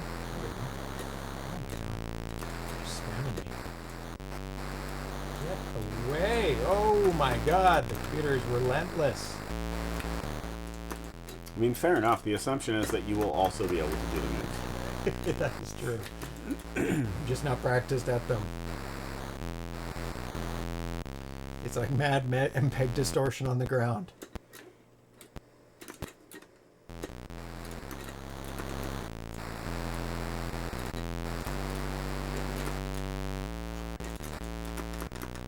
Run! Come on, do something. Do a move. Ah! Try the other joystick. I feel like you were able to like you weren't able to do the moves on this joystick, but you were able to on your joystick. So I don't know what the deal is, but let's try it. Because it said choose the right. You can choose left or right player to play one player mode. Oh, yeah. Oh no, you're in two-player. I thought it said you could. no. No.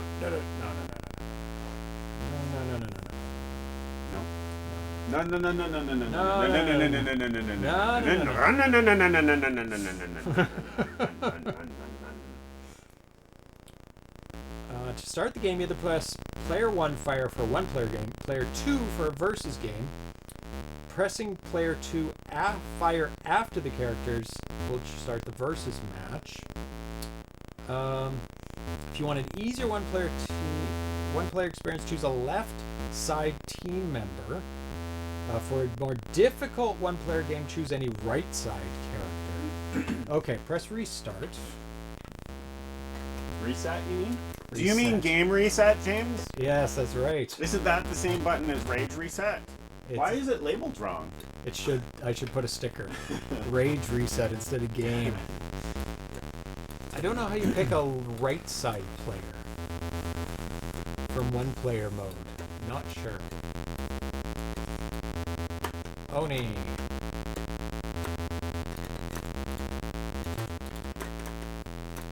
So why were you resistant to me changing the joysticks? I just don't like unplugging them and plugging them back in. I don't like it either. I hate it. I hate it. Just the wear and tear on it.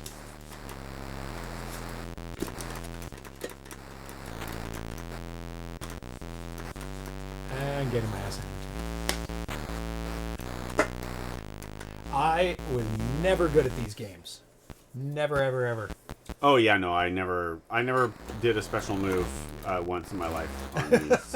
I always got my ass handed to me by people and the games.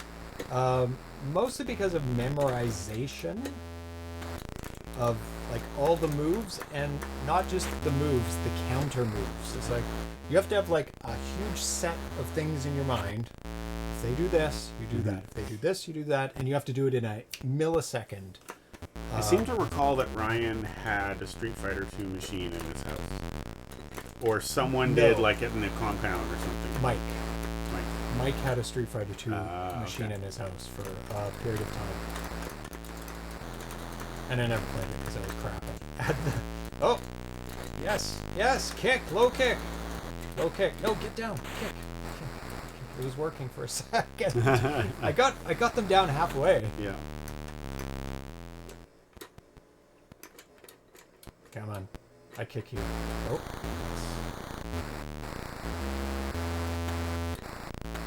Oh, I did a special move. Whoa! Get down. Get down. Almost got them. Yes! You can do it! Cheese them! Cheese them! Is it called cheesing when all you use is non-special moves? Yes. Or is it any time you do anything that you just do the same thing over and over again until you... Any time that you're doing something that really wasn't meant to be done, but it's working anyway. That's my definition of cheesing. Anytime you think that's cheesing, that's cheesing. That's it's a tautology of definitions. It does make you stand up after a while. Maybe I got hit. That's why. Cheesed it again. Cheese master. Hey, if that's what it takes me to win. Oh, that guy has a low power move. I'm gonna have to do high kicks for this guy.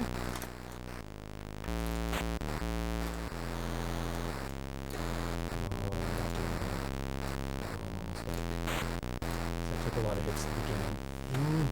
I think it's out of 3, best of 3, so another chance. See? No good.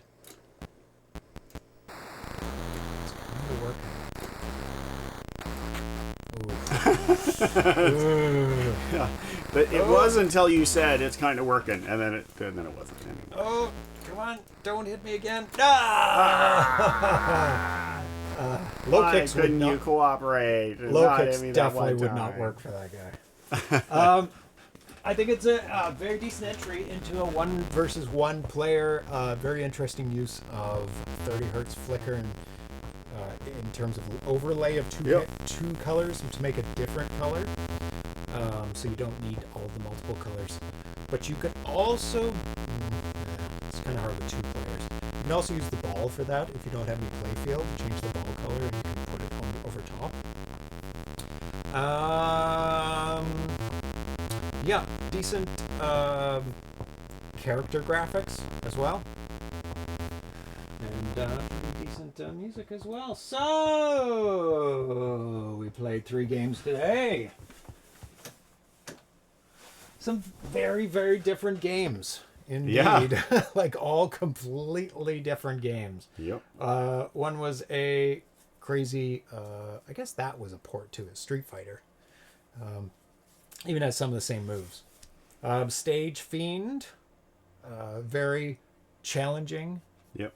Somewhat memorization. It does help to memorize so that you can use I your would lives go. effectively. I would say it's absolute. It's like it's 100%.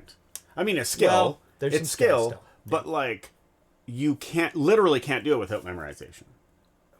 Because the things show up. Yeah, there's not enough. The things show up lives. before you have enough information to do it. Yeah. Not enough Okay, lives I see what you're saying. Yeah, there's not enough lives. to go blindly into every level. Yeah, this is not a complaint. It's No. awesome. It's very, very cool. I think memorization is part of that game. It's like, oh, this level, Absolutely. I have to do this. Yeah, you do have to memorize. Yeah, Yeah. It's a trial and error type game. Flight of Icarus, great graphics, animation, idea, concept, great number of characters in it. Graphics are awesome. I'm looking forward to the continuation of the mythology series that they have planned. And Yeet Fighter, very creative, 1-on-1 fighter, one button, lots of different characters in it. And if you don't mind flicker, some people are put off by flicker. Some people are like, flicker's fine because they play it on a CRT. This, we're playing it on LCD. Flicker is like discrete screen. On a CRT, there's die-off, there's phosphor die-off, and it blends better. Obviously, we can't... I could set up a CRT, film it with a camera, capture that phosphor die-off by setting the exposure at a certain amount. And that's what I do for the Is it difficult backtracks. to, like, replicate that? Obviously, not with while this. using the Atari, but, like... Yes. The Stella has it I was built going in. to say, yeah. You can actually adjust the phosphor die-off because some televisions would have faster or slower. I thought I remembered that from... Yeah. Well, Stella, and I guess. we've done Vectrex games, Vectrex shows, and I can adjust the phosphor by the exposure length of time, and it would capture... Like if you let it exposure for a long time, it would just be a messy blur. Yeah. And if you do it too short, you could actually watch it draw on the screen. Nobody wants that. So you have to get something in between that replicates how your eyes see it. And you could do that with a camera pointing at a CRT playing 2600 games as well. Same with the Vectrex. So I could. A camera in a box. Yeah. So That would be there's the no best. reflections or anything. Like we had to turn this off for the Vectrex because it would just be like, blah. The Tink does not have phosphor at all. And I don't think even the 4K has a phosphor because they don't care. They're not thinking about the 2600 and they're not thinking about tricks. Well, the NES does have flicker. A lot of games have flicker on the NES. So you'd think they would think about that and built in a phosphor setting. But as far as I remember, I don't think there is a... Let's actually look that up. We can do anything at the end of a show because nobody cares. If they're hanging around, they're hardcores. And hardcores don't care. Don't mind us messing about. So let's see. RetroTINK.com.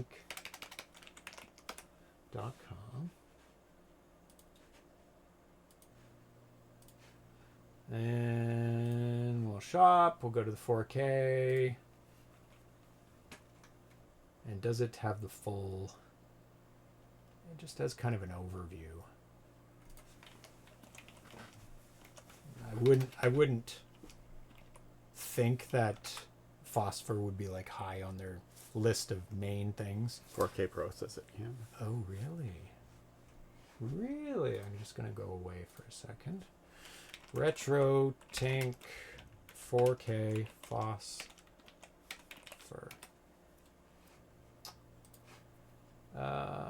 And it has to be the Pro, according to BR.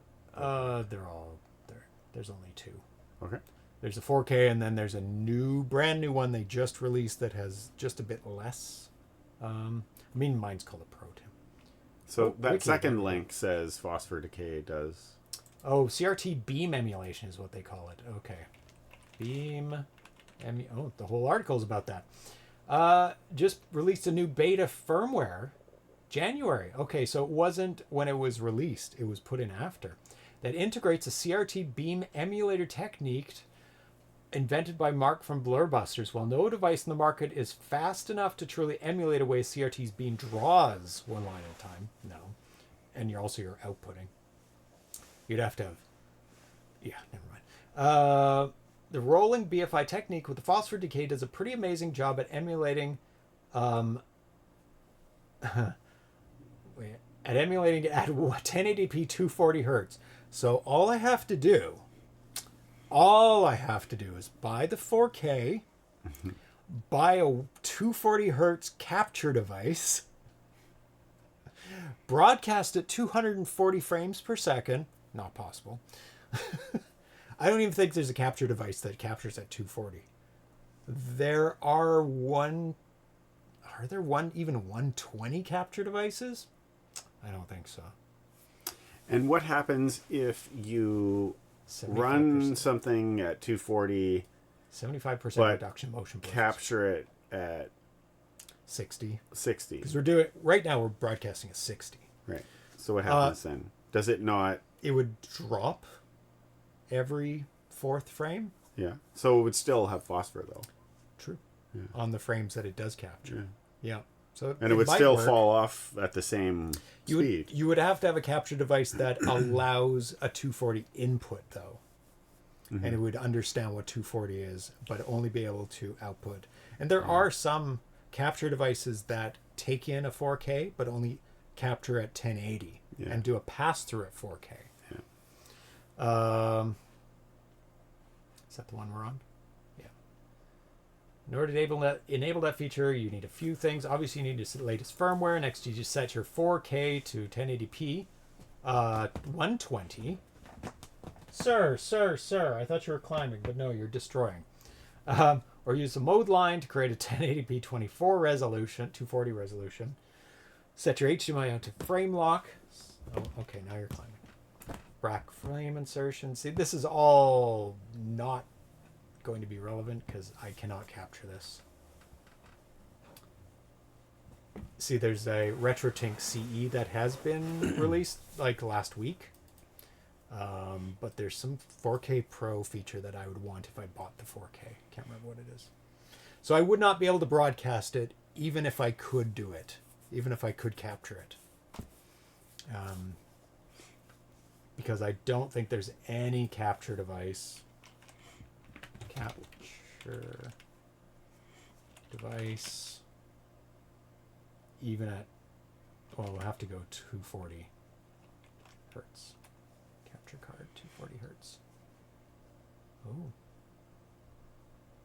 That's pass-through. It has to be capture. Not pass-through. Capture card... Everybody's going to laugh. But you won't be able to use pass-through. No options. Won't happen anytime soon. 3 years ago. Maybe in 5 years. So we have 2 more to go. HDMI cannot run that. So you need 2.1 card and monitor. They said that 1080p 120 works. So I bet there's a 120 hertz.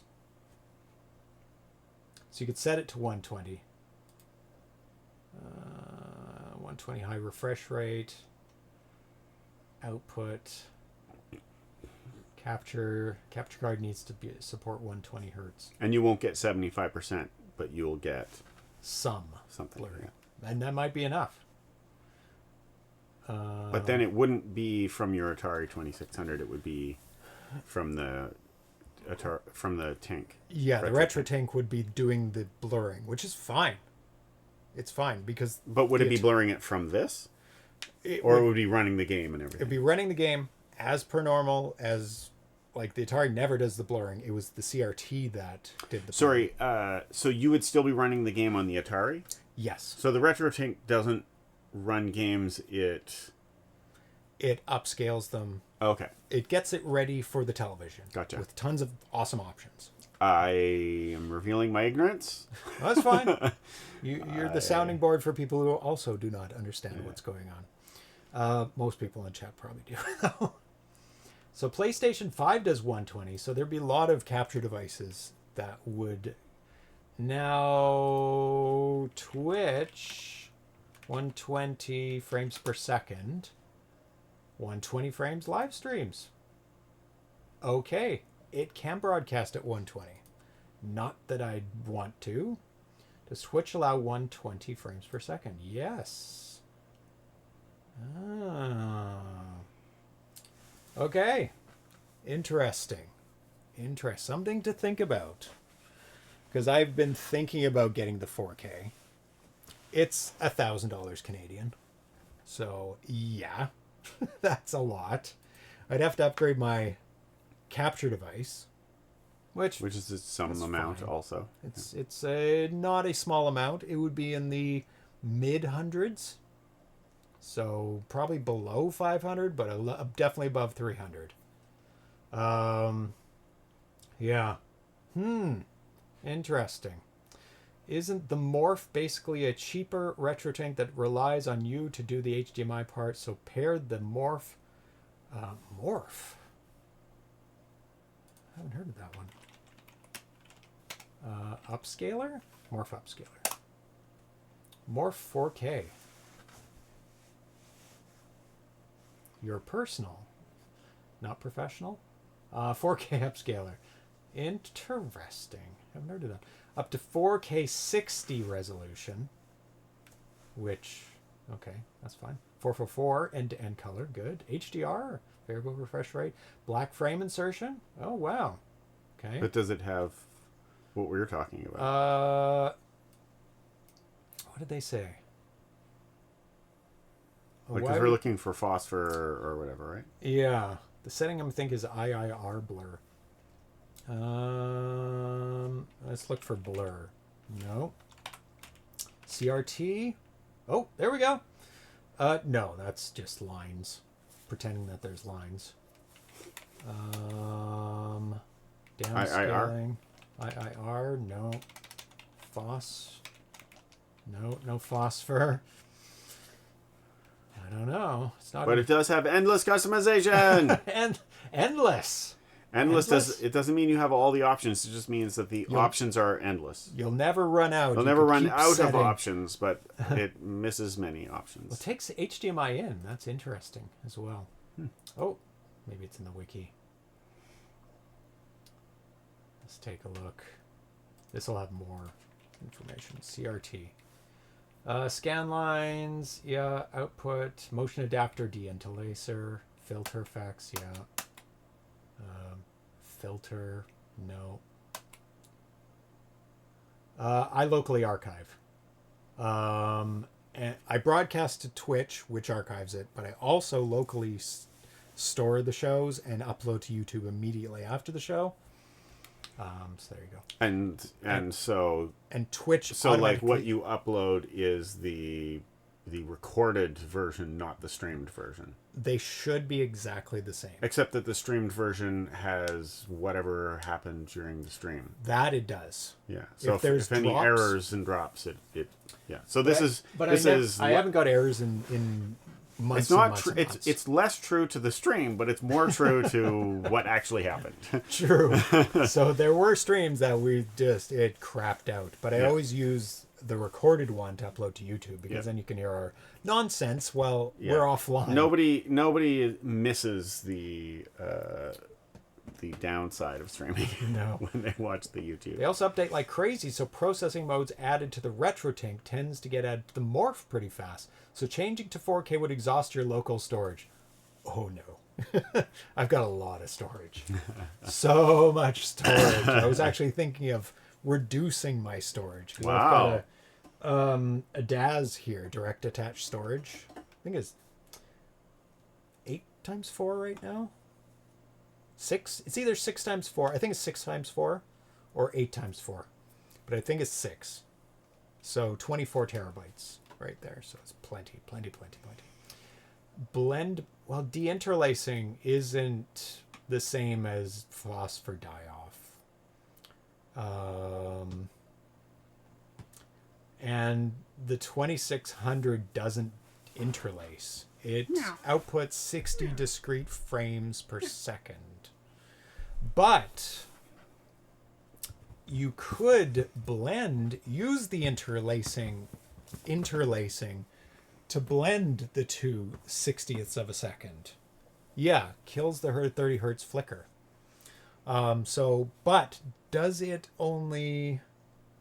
It depends how it handles, because it's expecting line, like line like that, line like that. And if it kills the flicker by combining, it won't help. Then it's worse. It makes it worse. It makes it worse. It makes it destroys what's there, because the flicker is combining the two interlaced frames into one frame, but it's already one frame. So what it in fact the deinterlacing would do is take every second line from a full screen, but let's just start there. Every second line from a full screen, take every second line from the second screen and smush them together. But the 2600 doesn't use full resolution. It uses half resolution of a full screen. So really it's doubling up every line. So that actually would work. And he explains it right there, GammaDev. 240p is basically a hack that's not an official part of the 485 broadcast standard. Why so many cheap TVs have an issue. Their upscalers were built to the spec. So yes, it would blend, but let's see, it would blend every second frame.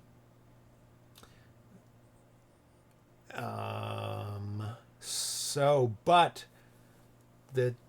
it would actually not work, because the 2600 has 60 discrete frames of movement.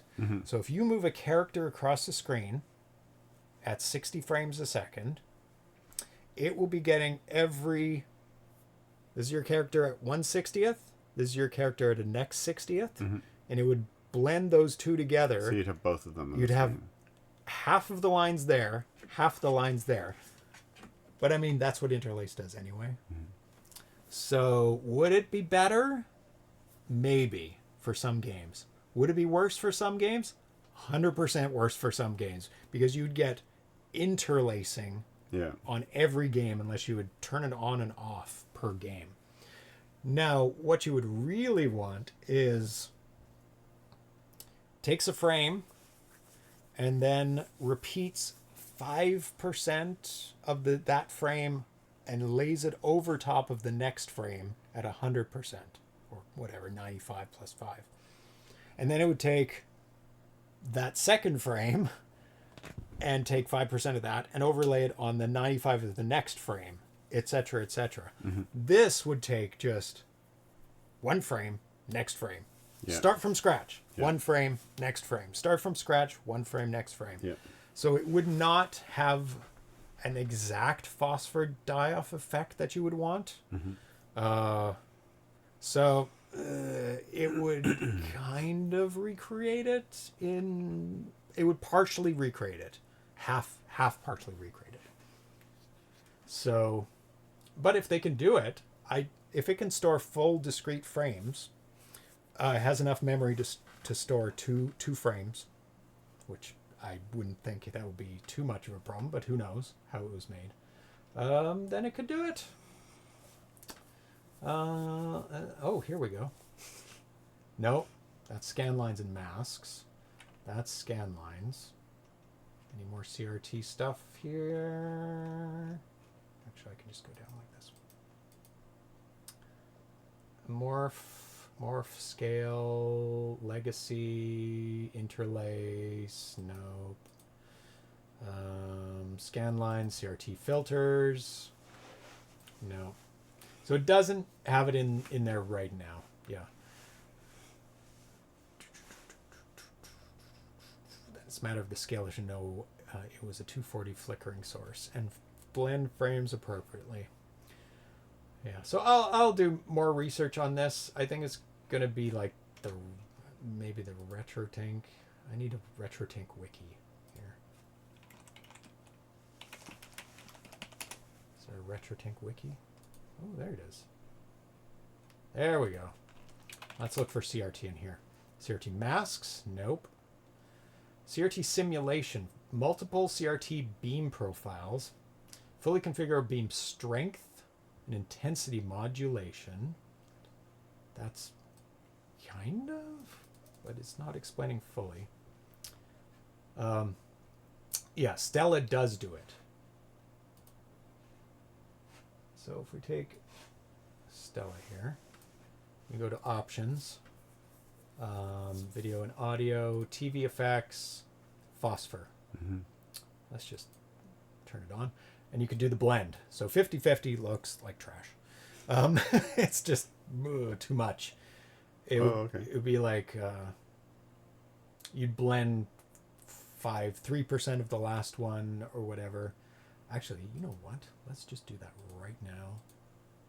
Let me just take this off screen, because some games you are not meant to know. So it's Yeet Fighter, right? Yeet Fighter.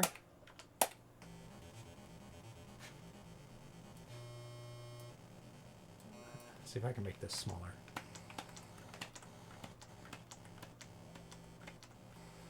And just put it there.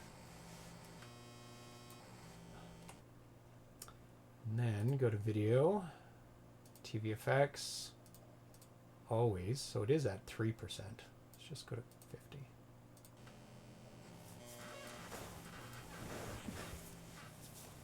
Oh, maybe 50 is right. Oh, not zoom. No. What was that? Let's try 78. Like, you can still... I think that just might be my capture, because it's kind of flickering in and out. And then we will move around in a second. Let's just try 96. There. Okay, so it has to be really high. Oh, no. So you can see the problem there. It's mush. Turns to mush. Yeah, no, it's not. That's not what you want. That is not what you want. Let's try 50. Why do you recenter every bloody time? So that's still see the flicker a bit. Let's try the 75. Game Boy Color mode. Oh, no, you don't see any mushes. And you don't really see the flicker too much. So this is what you're trying to emulate. And I think just the flicker you're seeing is because of it's on a third screen and stuff like that. Anyway, that's fun times. I am going to turn that off because phosphor always? No. Can you not turn it off? Oh. Does this go to 0? That's how you turn it off. Boom. And crash. Okay, so what's coming up on the show? Let's see. I think we have some fun stuff, especially next show. We have got another exclusive coming up. It is Old Towers from Songbird. It's for the Jaguar. If you've ever seen those games where you're in a tower or some structure and you have to collect things, but you can only move up, down, left, right, and you move the whole movement. You like move around collecting items. Yep. You zoom around. Yeah. So that's what that game is. It looks super fun. So we're gonna have the exclusive final version. So the movement of it. is like a puzzle. It is a puzzle type game. Yeah, where you're moving around. But there's also obstacles and things that can kill you that are moving around too. And we're going to go back and play some nominated games that we didn't really play before. Shapeshooter 2000, Operation Follow Through Prologue, and Where Is It? All for the Jaguar. Because as we were playing the nominated games, I was like, we didn't play these on the show. What the hell? How did we miss these? And they're all very different and very fun. So we are going to be playing those. I don't have this scheduled yet. Obviously, I have to push that forward as of the news. I had this for March. We're going to be playing Popeye, Keystone Coppers, Mooncresta, Unowar S, unboxing of all of them, the retail versions, and having an interview with Eduardo Mello from Opcode Games and the Super Game Module 2 reveal for the ColecoVision. Very awesome. It elevates your ColecoVision to the next level with better graphics. Better sound, I think, too. But we'll learn all about it during that show. But that is probably going to be going to May. Like you said, is being pushed back to May because of packaging issues. We're going to be playing Max Vampire Caravan Edition in an After Dark coming up because I think that's ending soon. We have to do it in March.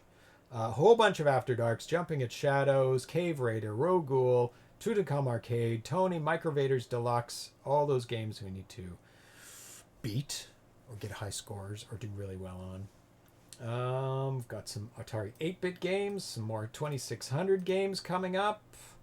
We might do a spotlight on some Alfred TDK games because he keeps putting out like 3 a week out. So I'm going to take like the best ones that I think are like the most complete and most finished and play some of his games.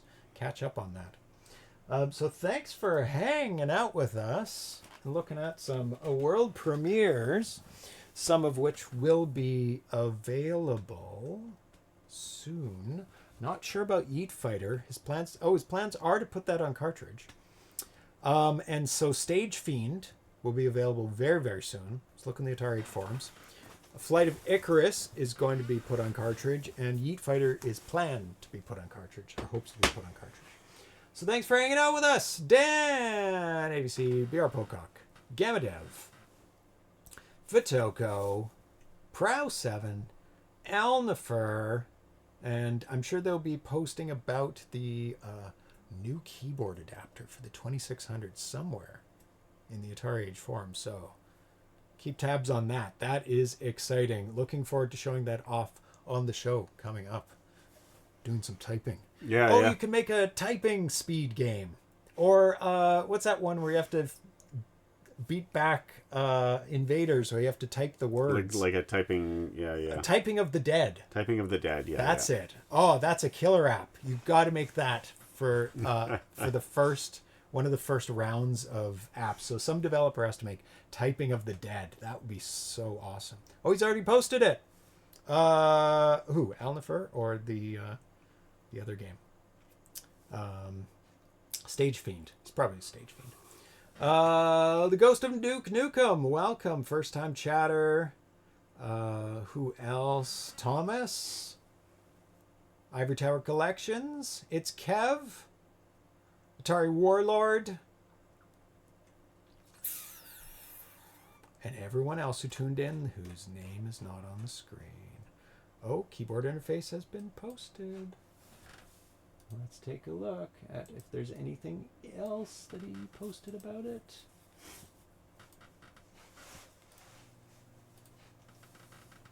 So that's what I read out. Oh, it posted a bit more about how it works. Or different formatting. And there's the example code. Very, very simple code. Like anybody can put this in their program. And that's awesome. That is so easy. So things to discuss and to do. Protocol. Should we use ASCII? Key codes? Custom protocol? ASCII's not bad, but maybe there's advantages to other things. Arrow keys as a joystick. Yes. Ooh, yes. Yes, 100%. Some games I actually play better. Oh, yeah. On the keyboard than with the joystick. Yeah, I mean, if it's a game where... Especially diagonals. If diagonals murder you, then... Yeah. Yeah. Oh. Next, you have to make a mouse. PS2 mouse. So you can do first-person shooters. Exactly. Because I was going to say that before, and then I thought, oh, you can do mouse, well, or whatever game. Mouse is basically two potentiometers that are paddles. or can be, Down, yeah. or can be, Yeah. or it can be a rolling kind of joystick thing where it just, Yeah. I guess you could just use a trackball. Or you can use a trackball. But if you could make like a TrackMan work so that it is a trackball, then you get 2-in-1. Yes. Hardware. Keyboard layout selection should be done be dip switches or the board. What? Keyboard layout. Should work. What do you mean keyboard layout? I don't understand that. Power supply. Should the keyboard have a separate power supply or share power? Well, it depends on if there's enough power. Because some people would have to upgrade the power supply for their 2600. Oh. Because some people might have like a cartridge that needs power. Like those cartridges need power that I use. There's more than US keyboards in the world. What? Lies. Couldn't you just... Yeah, I don't know enough about it to talk about it. Capacitors. Do we need additional capacitors to buffer to ensure stable operation? Project name. Ooh, let's brainstorm right now. Key. Has to have key. Keyboard 2600. 2600 keyboard. But it's not a keyboard. It's adapter. Keydapter. Done. The key 2600 keydapter. It's terrible.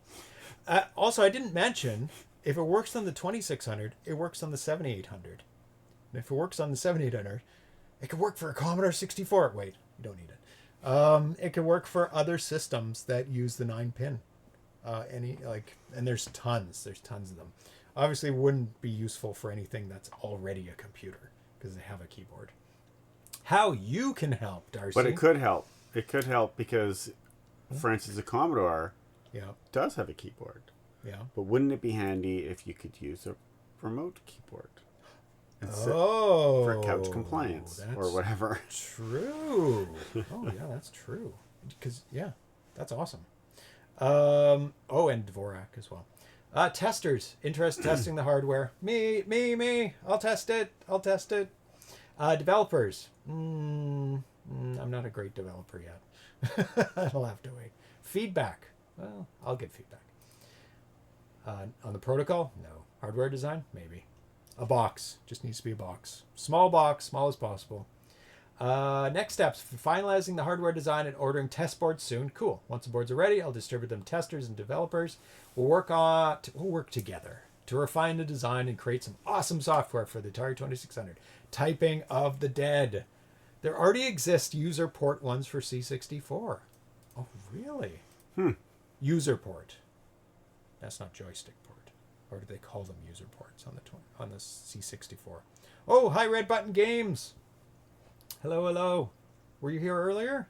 We played your game a long time ago. It was awesome. I made it to the end of World 3, I think. The last level on World 3 of his game. Oh no, Red Button's the second one. I looped your game.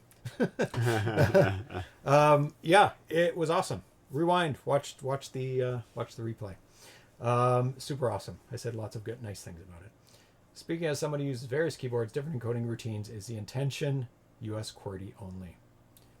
I mean, that's where you start. Yeah, and it should be selectable. That would be good.